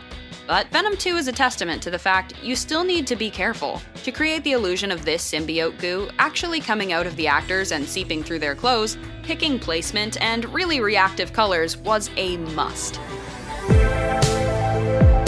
Finally, here's a little bit of revenge for you. There are several large night scenes in Venom 2 where there are a bunch of helicopters flying around in the background. They don't really impact anything, but they add a certain scope to the scene. So you might be forgiven for thinking that they're CGI. Not true though. They're actually helicopters that were flying around a nearby location for the shoot of, you guessed it, The Matrix Resurrections. Sweet, free helicopters. A film of this scale, this piece of grand entertainment, blockbuster material with a predominantly black cast, I mean, it just hasn't been done before. Every moment, every beat is mapped out. Talking about a month-long process just for that 15 seconds. Stranger Things is easily one of the most terrifying shows on Netflix. We've seen Demogorgons, Mind Flayers, and now we've got Vecna lurking around waiting for our Kate Bush CD to skip. Have you ever wondered what the show would look like without the visual effects bringing these creatures to life? Let's get into it. Okay. Special effects. Number 1. The Duffer Brothers only knew a few things for certain about the Demogorgon. They wanted him to come from another dimension and have a human body type. The body type was really important to them because they wanted to be able to put an actual person inside the costume for season 1 shooting purposes. Very quickly we realized, okay, so practical isn't always gonna work. In season 4, however, they brought in animation. The first animation pass, that's when you're seeing what looks almost like just a gray clay rendering. The first pass is really important because that's when they can hammer out the details, like how long they want him to roar, for example. After that, they get to the rendering stage. That's where the fun really starts. Everything they've shot, all the animation and real-life stunts get to coexist together. It's really exciting when those shots finally come together and all the elements. Number 2. The Demogorgon is one thing, but the actual fight scenes require a different approach. A good portion of time, the Demogorgon is just a guy in a green suit. Sometimes he would have a tennis ball at the top of his head to show us how tall the Demogorgon was. In the scene where Hopper has his major showdown with the Demogorgon, the Duffer Brothers really wanted to try and do that entire scene in one shot. But unfortunately, because of how dangerous the stunts were, they were not able to do that. We didn't want to be using CG people on top of a CG, so we weren't able to do it all in one shot. They wanted to protect their stunt team, so they did 3 big stunt sequences and stitched them all together. Would you have been able to tell? The Americans are very tricky. Number 3. It takes a lot of work, an entire team of people in fact, to make Vecna look as horrifying as he did. The actor, Jamie Campbell Bower, went through an egregious 8.5-hour prosthetic application every time he had to play Vecna. One thing they couldn't do with prosthetics though, was remove his nose. On each application day, we had a black nose on Jamie with some little white marking dots, so VFX could remove that in post. VFX also added in those creepy, slithering vines coming out of Vecna's back. Time for you to join me. Number 4. Speaking of Vecna, his 8.5-hour prosthetic seems to pay off, because the cast was typically very frightened whenever they'd shoot a scene with him. Vecna was pretty much fully practical effects. It made it easier for me so I'm not like staring at a man in a green suit. Sadie Sink also spent a great deal of her time in a harness, rehearsing for her levitation scene, right before her big showdown in the Upside Down. There's not a lot that you have to do because it's genuinely just so scary. Number 5. One thing you might not know about Steve's journey to Watergate was that it wasn't even shot in a real lake. It was shot in a convention center in Atlanta, Georgia. Joe Keery recounts diving into a 40-foot tank specifically built for this scene. Getting to do that sort of stuff is like true movie magic. Number 6. The insane shootout that destroyed every inch of the Byers home was also shot in one take. Sean Levy, the director of episode 4, was compelled to do it all in one shot. He said it was the most challenging and most rewarding scene he's ever directed. The whole challenge with a oneer is it requires perfect synchronicity. Considering they only had one choreography session for this scene, it's fair to say they killed it. Everybody needed to do their job at a high level of near perfection. It's a doozy. Number 7. You know that part when Vecna's victims are getting every bone in their body snapped like a wishbone on Thanksgiving? Of course, how could you forget? It's quite difficult to watch, but surprisingly not that difficult to achieve with special effects. To break the fingers, it's essentially working with different layers of a moving hand within Adobe After Effects. For the legs, they utilize a much more practical approach. They need to put their arms through the pants so they can function as legs. And with the bigger range of motion of an arm, we can now create a twisting, breaking movement. Who's Vecna? An undead creature of great power. Number 8. The unique thing about Stranger Things is how they blend practical effects, like makeup and prosthetics, with VFX. In every scene with VFX, they also heavily rely on the makeup team. As we stated earlier, Jamie Campbell Bower worked very closely with the makeup team. So close that he had his own team of people applying lube onto his entire body. Our last 10-15 minutes would be the 4 of us literally getting this product all over him to make him look really glossy. Number 9. We're all familiar with Eleven's iconic nosebleed, but have you ever wondered how they get the blood to flow at the right time? At first, corn syrup, a lot of it. The only time Millie would get to call action on set was when she felt it dripping from her nose. You know, my nose is running with blood, so I'm like, okay, are we ready? It's coming. 3, 2, Because that didn't always go according to plan, they ended up using CGI blood for those scenes in later seasons. It's fun to film, but also really stressful. Number 10. The character of Victor had a brutal disfiguring after his encounter with Vecna. In reality, we can thank the brilliant prosthetic work of Barry Gower for Victor's disturbing look.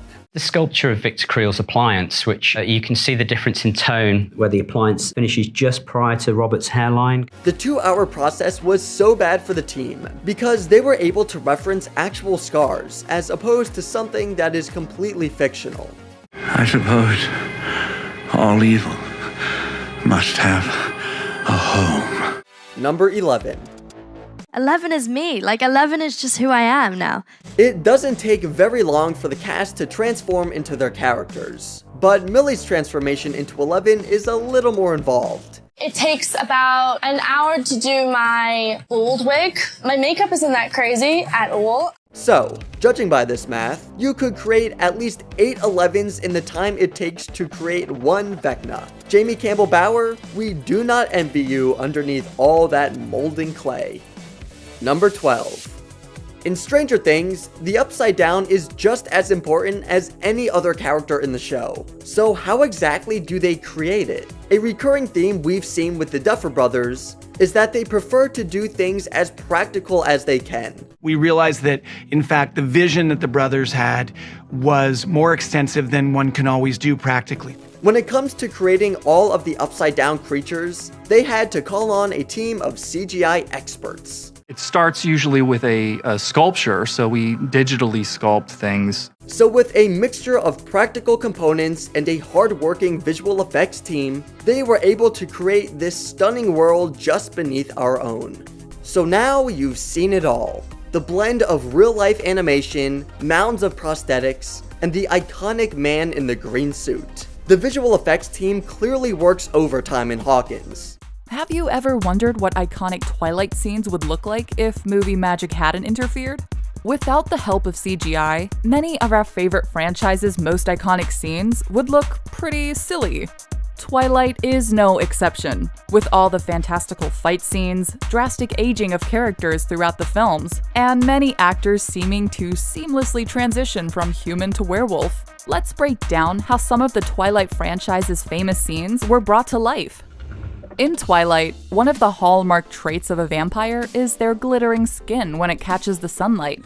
It's like diamonds. ILM, the special effects team, also owned by Lucasfilm, was able to add in the extra sparkle on Pattinson's face in post-production. In New Moon, Prime Focus VFX was responsible for making Edward sparkle. Visual effects supervisor Eric Pasquarelli explains the process. There was a very delicate balance of the elements that make up the effect. We used 3D particle geometry dispersed over a CG model of Edward's head to reflect several artificial environments in order to create the sparkles and rays. One of the most romantic and exhilarating moments for Bella early on in the relationship is jumping through trees with Edward. You better hold on tight, Spider Monkey. In the movie, it looks easy enough. But sparing no expense, the producers of Twilight didn't want to only rely on CGI for these moments. The visual effects team, led by Richard Kidd, had to install a support rig that was about 100 feet tall and spanning 3 large pine trees. It was 4 pipes that created the structure like a box, and they snapped together like Lego pieces, Kidd said. The rig wasn't only for steadying the natural pine trees, but also used to hold the winches and pulleys used to carry the actors and crew up and down from the trees. Once the filming was finished, the visual effects team had to go back and digitally remove the rig, cables, and harness used on the actors, which required a lot of meticulous work on the editor's end.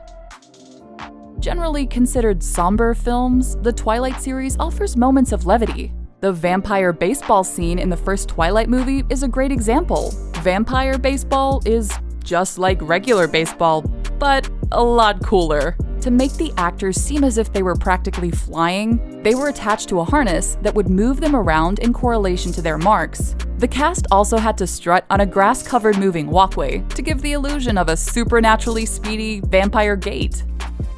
Nobody can forget that epic moment when we got to see Jacob transform from a teenager to a full-on werewolf. While looking effortless, practically graceful on screen, there was a lot of work that went into each of those transformations. The giant werewolves were all created using CGI, and actor Taylor Lautner's already filmed scenes were used for reference. Lautner was hooked up to a harness to simulate him jumping off into werewolf form, and then a werewolf was built around that and then added into the movie in post-production.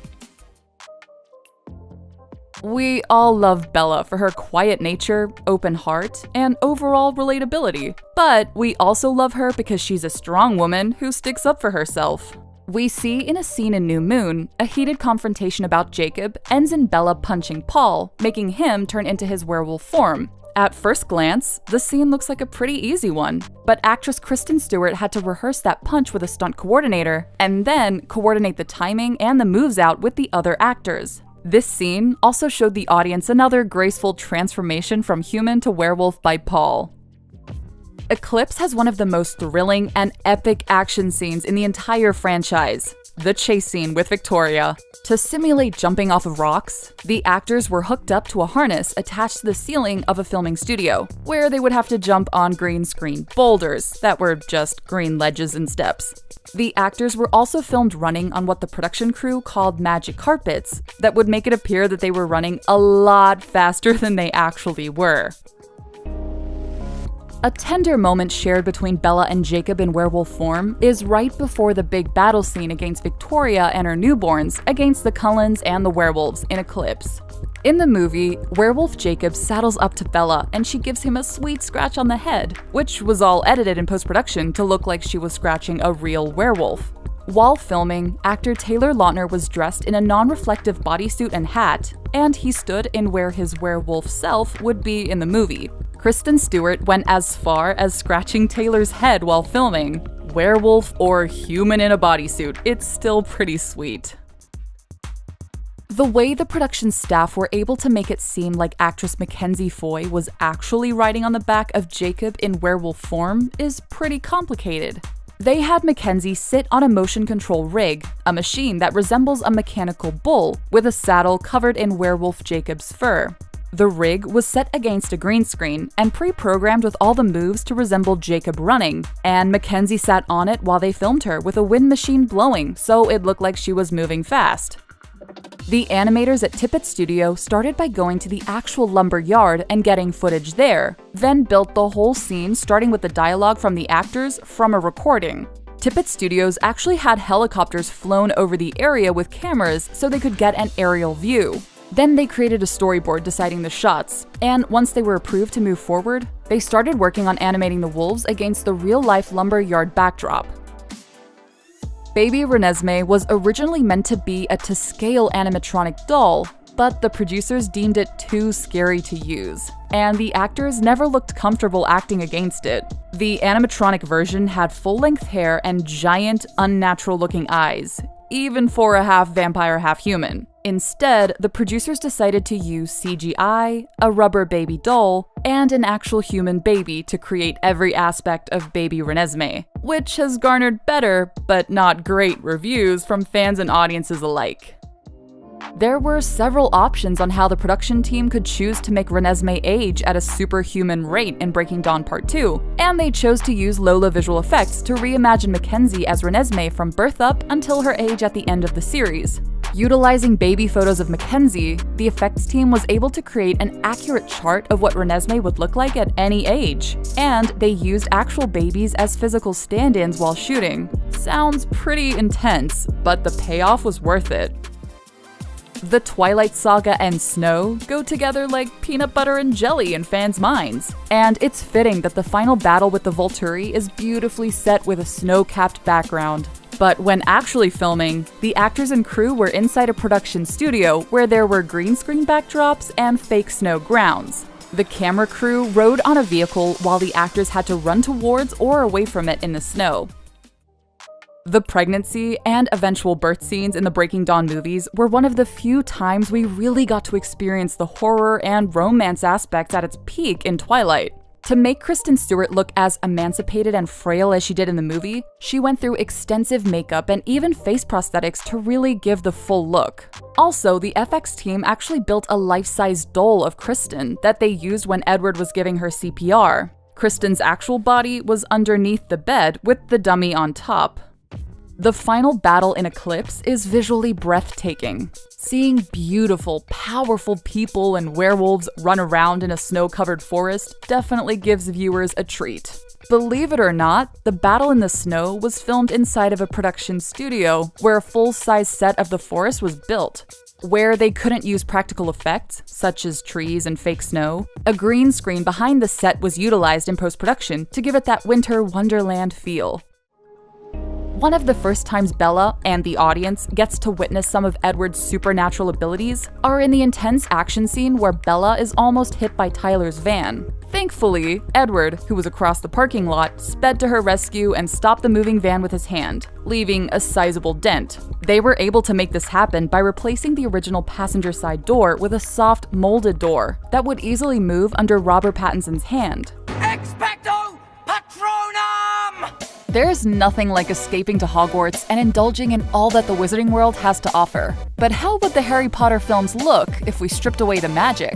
Would Voldemort still be as threatening? Would wand duels look as epic? It's time to find out. Wow, look at it! The new Nimbus 2000! Quidditch. It's a huge part of Harry, Hogwarts, and literally the entire world of magic. It's actually one of the first parts of the Wizarding World we get to see come to life. But without a green screen, Quidditch and broom flying isn't all it's cut out to be. To bring the magic to life, the actors would sit on an actual broom that was attached to a rig. The rig was pre-programmed with the movements to make it look like the actors were fighting a dragon or catching a golden snitch. Quidditch is great! Best game there is. And you'll be great too. The final showdown between Voldemort and Harry had to be epic. It's what the entire series was leading up to after all. However, a lot of movie magic was needed to bring out the real magic. The Hogwarts grounds in the background, the magic shooting out of their wands, Voldemort disintegrating into nothingness. We can watch that scene over and over. But let's check out what that scene looks like without CGI and a green screen. Basically, two actors pointing wooden sticks at each other. Not that Daniel Radcliffe and Ralph Fiennes aren't amazing actors, though. Also, how weird is it to see Voldemort with a nose? You've been taught how to duel, I presume, yes? First, we bow to each other. Speaking of the Dark Lord and his nose, Voldemort's soulless appearance was also thanks to the help of something magical. It's called VFX. They use these effects to not only edit Ralph's entire face, including his snake-like nose, but to also get the Voldemort we see at the beginning of the Deathly Hallows. Remember? Him soaring above the sky trying to figure out which of the 7 Harrys was the real one? Harry Potter is dead. Who else thinks that The Goblet of Fire is the most magical movie of them all? From the Quidditch World Cup to the Yule Ball, there was nothing quite like the magical vibes that came with the Golden Trio's 4th year at Hogwarts, including the Triwizard Tournament. Hogwarts has been chosen to host a legendary event. In Harry's first task, he has to maneuver around a dragon and snatch up the golden egg, but without the help of CGI, the scene is almost magicless. The dragons are actually computer-generated based on a scan of a model dragon, and we already know how they brought the broom flying to life. Who wants me to open it? Yeah! You want me to open it? Harry's second task is even more lethal than the first and surprisingly more magical. Daniel Radcliffe did take a deep dive for this scene, so we really are seeing him swimming. And the gills he grows thanks to Neville's gillyweed are also visible thanks to prosthetics. However, everything else is completely missing without the help of computers. The Great Lake was actually a water tank with a blue screen, and the Grindylows? They were all added in later on. Daniel was just given instruction on where he should turn and react so it could look magical later on. There aren't merpeople in the Black Lake, are there? The third and final task is tragic, but still very supernatural. We see Harry's first face-off with Voldemort in his actual form. Their magic collides, and in an epic finale, Harry gets to see his past loved ones one more time as their ghosts help him to escape back to the safety of Hogwarts. We can linger for a moment to give you some time, but only a moment, you understand? However, if you take a look at this video, you'll see just how different this scene would look without its magic. Even the maze wasn't actually there. Who doesn't wish they could have a Dobby of their own? Where would Harry be without the house elf? And even though Kreacher is a bit more standoffish, he does help out Harry in the 7th film. But we're sad to say that house elves, unfortunately, aren't real. Who are you? Dobby, sir. Dobby the house elf. In fact, during the filming of their scenes, Dobby and Kreacher are actually just actors in gray motion suits. Check out how bizarre these scenes look before the final cut. They would also have models of the elves on set for reference. Dobby saw Kreacher in Diagon Alley, which Dobby thought was curious. The 7th film started off with a bang, 7 of them to be exact. But just how would the scene with 7 Harrys look if we broke it down? Well, for starters, there weren't actually 7 Daniel Radcliffes. Instead, Dan filmed each of the Harrys' parts separately in front of a green screen. Then they were all added in using effects later on, including the morphing of his face. The crew claims that this was one of the trickiest scenes to make magical, just because of how closely they had to pay attention in order for everything to work out perfectly. We did also, I have to say, break the record for the most number of takes ever done. If there's one thing Harry Potter is known for, it's their moving images. You see them throughout the movies in places like books, newspapers, and in the photos that line the walls of Hogwarts. They even have personalities. No, wait! What's this? But they're not real. Sorry to pop your magical bubble, but they're actually not even regular photos.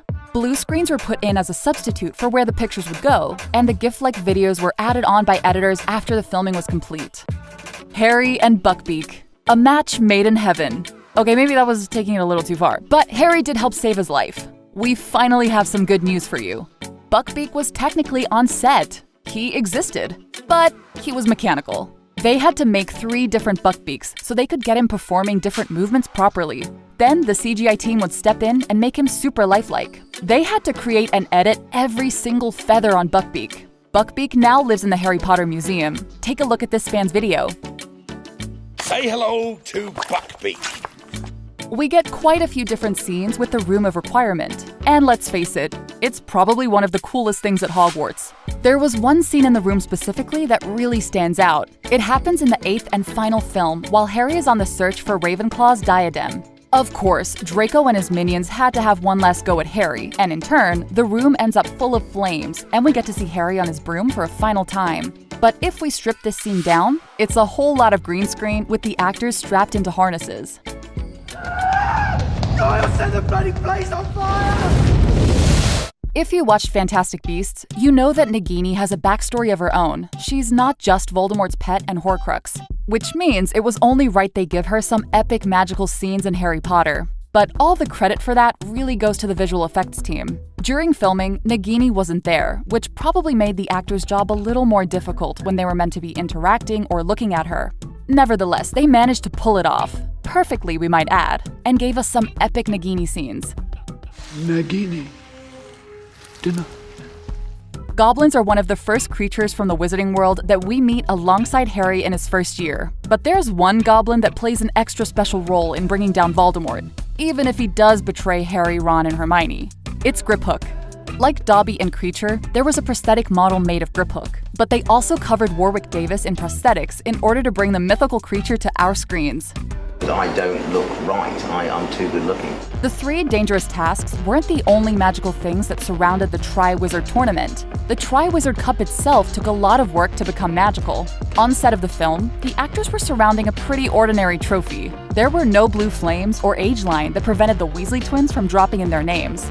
And during the choosing ceremony, the cup didn't actually spit out the paper with Harry's name on it in a dramatic fury of flames. That was all added in after filming. I don't know. The Whomping Willow was pretty unforgiving to Harry and friends during their time at Hogwarts. With its relentless branches, it definitely took them on a ride, and watching how they made the tree come to life is another ride altogether. Of course, a lot of it was green screen, but they actually had a fake branch that actors like Emma Watson would hop on to imitate the movements. The behind the scenes of this might not look magical, but it sure does look cool. The streets of Free City are very much a world that feel a little bit like our own, but way better. What movie magic transformed Ryan Reynolds into Dude? Free City is more like CGI City. Nothing in this world is possible without some incredible VFX. Ryan Reynolds in this new improved body. Originally, Dude was meant to look exactly like Guy, with Ryan Reynolds pulling double duty as both characters. But instead of taking the time to shoot Ryan acting twice and buff him up later in post-production, the crew decided to find a very beefy actor who could portray him instead. Aaron Reed was the chosen one.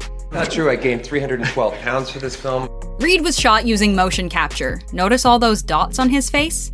And in post-production, Lola VFX stitched Reynolds' face onto Reed's body, like a real-life Frankenstein situation. He's spectacular!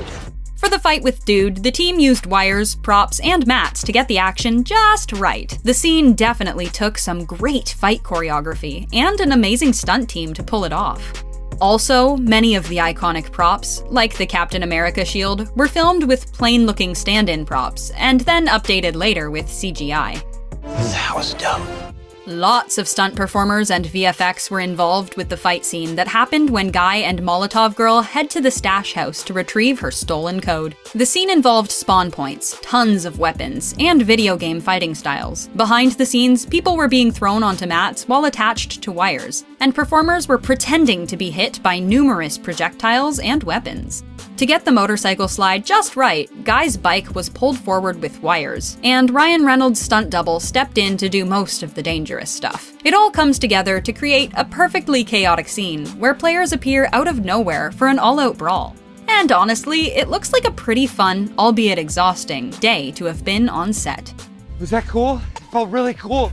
A lot of the movie's most dangerous scenes were done as practical stunts with CGI added later. For the complicated construction site chase, it took a lot of planning, trained stunt performers, and VFX to get things right. Many of these injuries, like Guy's head becoming a little too friendly with a concrete pillar, are only possible in a video game and would surely send you to the hospital, or worse, in real life. To create this scene of Guy falling and landing in the bubble suit, the filmmakers used a stunt performer on wires, positioned against a green screen for close shots, and a digi-double version of Ryan Reynolds for the wide shots and extreme bounces. Once on the ground, Ryan was really filmed in a prop bubble, which was either really comfortable or really uncomfortable. We're not sure, but someone's gotta ask him. And that was the heartbreaking story of Blue Shirt Guy. Real cars were used on the streets of Free City, but they had a CGI layover put on top of them to make them look more unique, video game worthy, and futuristic. The movie director, Sean Levy, said, "We want the world of our city filled with vehicles that aren't just everyday. We want them in models and customized editions and colors that are all kind of like dialed up reality." With the CGI layover, they could smooth and round out the car's edges, add signs of damage, you name it, all without actually damaging or changing the cars. The vehicles ended up looking a little unlike models we have in real life, but close enough to be recognizable in the real world, and cool enough to be coveted by video game enthusiasts. Impressive. Adding all the chaos that surrounds the cars during epic chase scenes was also incredibly important to get the Free City world to really feel like a Grand Theft Auto-inspired universe, where there's all kinds of pandemonium.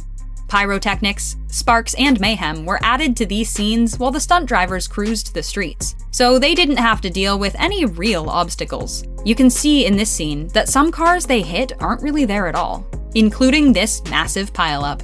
The chase scenes got the action right by filming stunt drivers in front of green screens. They were filmed with a robotic motion-controlled camera, moving on a track to keep things smooth, like when Channing Tatum's character does a slow-mo 360. You're so hot. Oh, I know.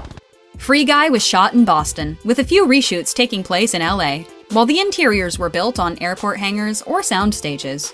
But other cities like Seoul, Tokyo, Seattle, Pittsburgh, and even Christopher Nolan's Gotham City served as inspiration for how the video game world would look. To get everything right, the team actually created Free City twice, first as live-action footage with digital additions, and again as a fully CG environment. They created futuristic, unique, and dilapidated storefronts by using real buildings and overlaying them with CGI to turn them into the unique Free City shops that we see on our screens. Production designer Ethan Tobman said that they did a ton of branding and developed 2 stories of entire blocks with signage that you'd never see in the real world. Different cameras were used to distinguish between Free City and the real world. The video game scenes were shot with a large format camera and spherical lenses with a color palette that was almost animated, while the real life scenes were filmed in a more down-to-earth style with a more restricted color palette. You're real. And I'm what? I'm what? You're not. When the glasses go on, the world becomes even more different. It's like The Truman Show, where the main character doesn't know what's really going on until he's given a way to see it. So there had to be a pretty big distinction between Guy's reality and Claire's reality. To accomplish this, there's another layer of VFX creating what the game's players see, with director Sean Levy taking advantage of the fact that he was the creator of that world within the world. These images that appear all around Free City for players are meant to look even more animated and interactive than the Fantasy City does to its NPCs. The team also used different camera techniques when Guy puts on his glasses, like having it suddenly become first person and then filming from behind him, as if a video game player is actually changing their camera perspective. Oh, that's not good. The street squeeze scene looks like it could be right out of a superhero movie, which isn't so surprising considering the film's VFX supervisor, Sven Gilberg, also worked on Avengers: Infinity War and Endgame. In this scene, there were some real cars being driven by trained professionals, but for the most part, all the action was compiled together with some incredible VFX. These shots on the streets closing in, the streets crumbling, and cars being flung every which way were all added by the incredibly talented people at Scanline VFX. So don't worry, no stunt drivers were harmed in the making of this scene. The destruction of Free City was also a complicated scene. Literally, the world can reshape. It required incredible VFX, but it also required the actors to pretend that it was really being destroyed. Because in reality, all of that destruction was accomplished with some epic CGI that had the city pixelating into a million pieces. Scanline VFX was responsible for the scene, which had the world of Free City literally falling out from underneath its citizens' feet. For the stampede in the city, there were some real actors involved running for their lives. But there were also extra digital renderings of characters added in later to fill out the crowd. As for Guy finally reaching the Life Itself Island, you guessed it, the Green Oasis was entirely animated. This is Free City, and the people who wear sunglasses are heroes. Computer animation was also used to create these iconic scenes where players free fall and then glide into Free City. The scenes introduce us to what's really possible in the video game world. Some of the characters, like this guy, coming in like a flying squirrel, are entirely animated, but when characters are shown coming down in parachutes or getting close to the ground, they're really attached to wires on a crane. The crew had quite the complicated setup, prepared to get all these falling and flying scenes just right. That was every director's dream. It's just you alone on a big soundstage for 3 days, men with leaf blowers. House of the Dragon has brought us a world filled with fantastical creatures, monumental locations, and vivid characters. But how was this world brought to life? Stick around to find out more about what House of the Dragon looked like without the VFX. Well done. That was great. Number 1. Seriously, hold on tight. Hello guys, we are going on to set. Dragon riding again. House of the Dragon actor Leo Ashton was challenged with having to ride a dragon at work on more than one occasion. But getting into this saddle wasn't going to be a pony ride around the park. The first day was quite hard, and the next day I came in, I felt so much power and I was like, I need to get this. This dragon moves like a giant mechanical bull. Putting together this scene presented several challenges, including the moment when the dragon goes vertical and Leo's character needs to hang on from the reins. Number 2. Every tournament needs an arena, right? And I said, really, Jim, have you got the money to build that? And he goes, yeah. The tournament took place not in a field with some flags and a few onlookers around it, but in the depths of the city, surrounded by buildings and a colossal arena that reminds us of the real-life Colosseum. For this, a special structure was created out of a large dome and a half-moon-shaped section of the arena. While CGI was part of this, most of it was carefully built in real life. Number 3. You can't CGI a soft landing. For a stunt performer, gravity works, and hard ground is hard. When preparing the grounds for the construction of the arena set, while much of the scene was created using CGI, some things just needed to be done for real. When working with horses, you need soft ground, and stunt performers seem to like it too. You don't want the horses to hurt themselves, you don't want the stuntmen to hurt themselves. That meant before construction could start on the arena, an area of land had to be heavily modified, leveled, and carefully layered with the right materials, in order to accommodate the horses and stunt performers who would be working in the arena set. Number 4. Is this where we do science?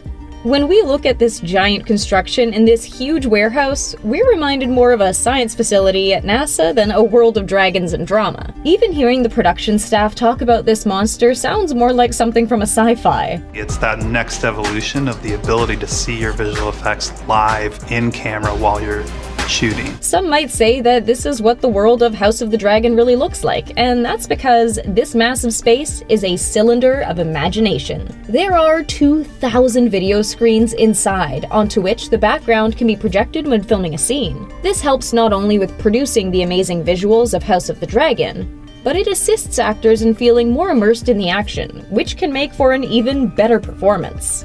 Number 5. Going nowhere fast. Ultimately, on the set, there was just this unadorned bridge. The real-life location Dragonstone Bridge might be impractical for filming, but at least it goes somewhere. House of the Dragon used a special technology to capture and recreate a section of the real-life location. What we see is a long and foggy bridge with dragons that circle around it. What the actors see might be similar, thanks to the thousands of video screens that surrounded this set. But the bridge only leads to the other side of the giant room. Number 6. Ahoy! 1/3 of this ship was actually built for the filming of House of the Dragon, and while CGI included the horizon, the ocean, and of course the dragons, there was actually a series of fans that moved the sails and put a wind effect onto the actors' hair and costumes, as well as a special water cannon on set that would emulate waves crashing against the side of the ship and sending sea spray up into the air, and sometimes onto the actors on deck. Number 7. Duh. Doing it the simple way might not sound like the most frequent choice when making House of the Dragon, but even this fantastical production had its exceptions. Sometimes the best solutions to a problem is the simplest one. In this scene where the CGI dragon swoops the deck of the ship, the challenge was to make it appear as though the ship was tilting over slightly in the water. Building a ship was tricky enough, and so for this scene, it was up to the actors to move together as if they were losing their balance. But this isn't the first time we've seen this kind of problem solving. If you've ever seen an episode of Star Trek, this group movement might be familiar to you. Number 8. Gotcha. It's understandable that we might assume most of the ornate and unusual things on screen in House of the Dragon are created using CGI. It's a powerful tool and it gets used liberally. It does the trick of tricking us into thinking we're looking at something real, but sometimes we get tricked twice. The collection of artifacts surrounding the sea snake were actually made by a talented and tricky team of set decorators using inspirations from museums and the real world. He would take a treasure from each place, and that's what kind of became a big part of his set. And most of it was made from insulation foam that had been carefully carved and painted. Number 9. They're anything but two-dimensional. Filming large crowd scenes with hundreds of actors in costume and in character can be a daunting task. There are plenty of considerations to be made, and each take can be a difficult one to coordinate. With the long list of details to follow, adding the restrictions that come with filming during a pandemic didn't make things any simpler. With having 150 background performers on set, the team had to get creative. So where we have to put crowd into a shot that doesn't have enough crowd in it. They filmed some sections of the crowd together, and for the rest, they pulled each background performer aside and got them to perform a few actions in front of a green screen. The team then used computer graphics to fill out the rest of the crowd with these card people. Number 10. When are we? We started shooting 1 year and we finished a year later. The Claim Your Dragon scene took 7 months to film, and most of it was done on either end of those 7 months. This could be a challenge for actor Leo Ashton, who would need to recall the details of his performance after such a long time. The visual effects team was faced with the challenge of concealing that Leo had aged visibly, and keeping this from being apparent when cutting between takes shot 7 months apart.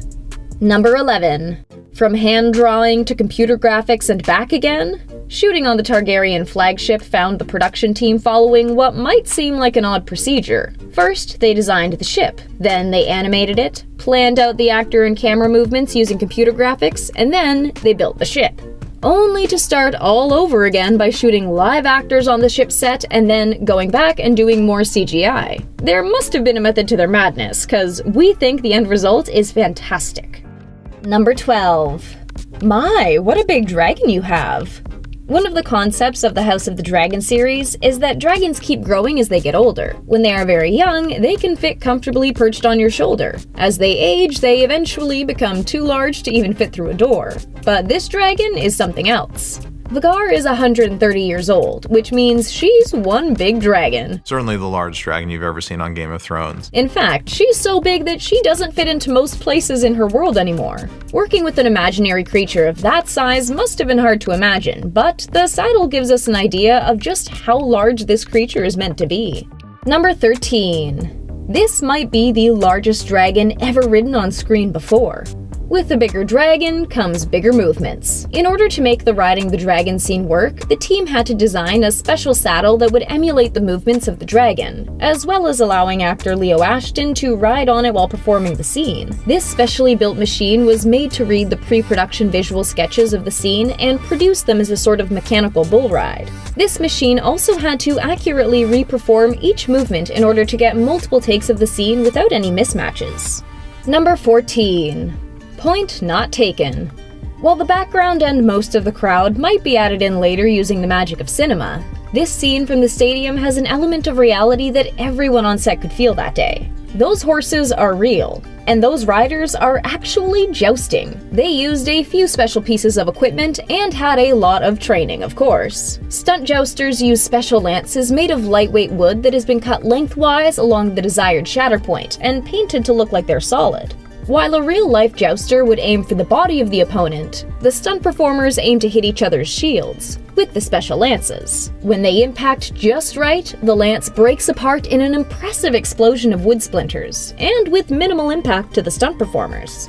Number 15. It's not all CGI. With this show being so closely connected to Game of Thrones, the production team set out to make the audience feel like they were watching the same show. But it seems they also set out to make the actors feel like they were really in the world of House of the Dragon. You read the script at home and you imagine the scene, and then when you come in, it's always twice the size you imagined it. Some of these wonderfully crafted locations have been built from the ground up by the production team, but others are real historic places in life. House of the Dragon actor Eve Best said, "You walk around these sets that look like ancient monuments and buildings with massive statues. Or you can be on these amazing locations. You cannot believe that this is on the Earth somewhere this extraordinary." While the visual effects team says they held back this season, we think they are off to a strong start. The sets seem to be just as impressive as the in-show locations. Which House of the Dragon location, real or VFX, would you like to visit most? Let us know in the comments below.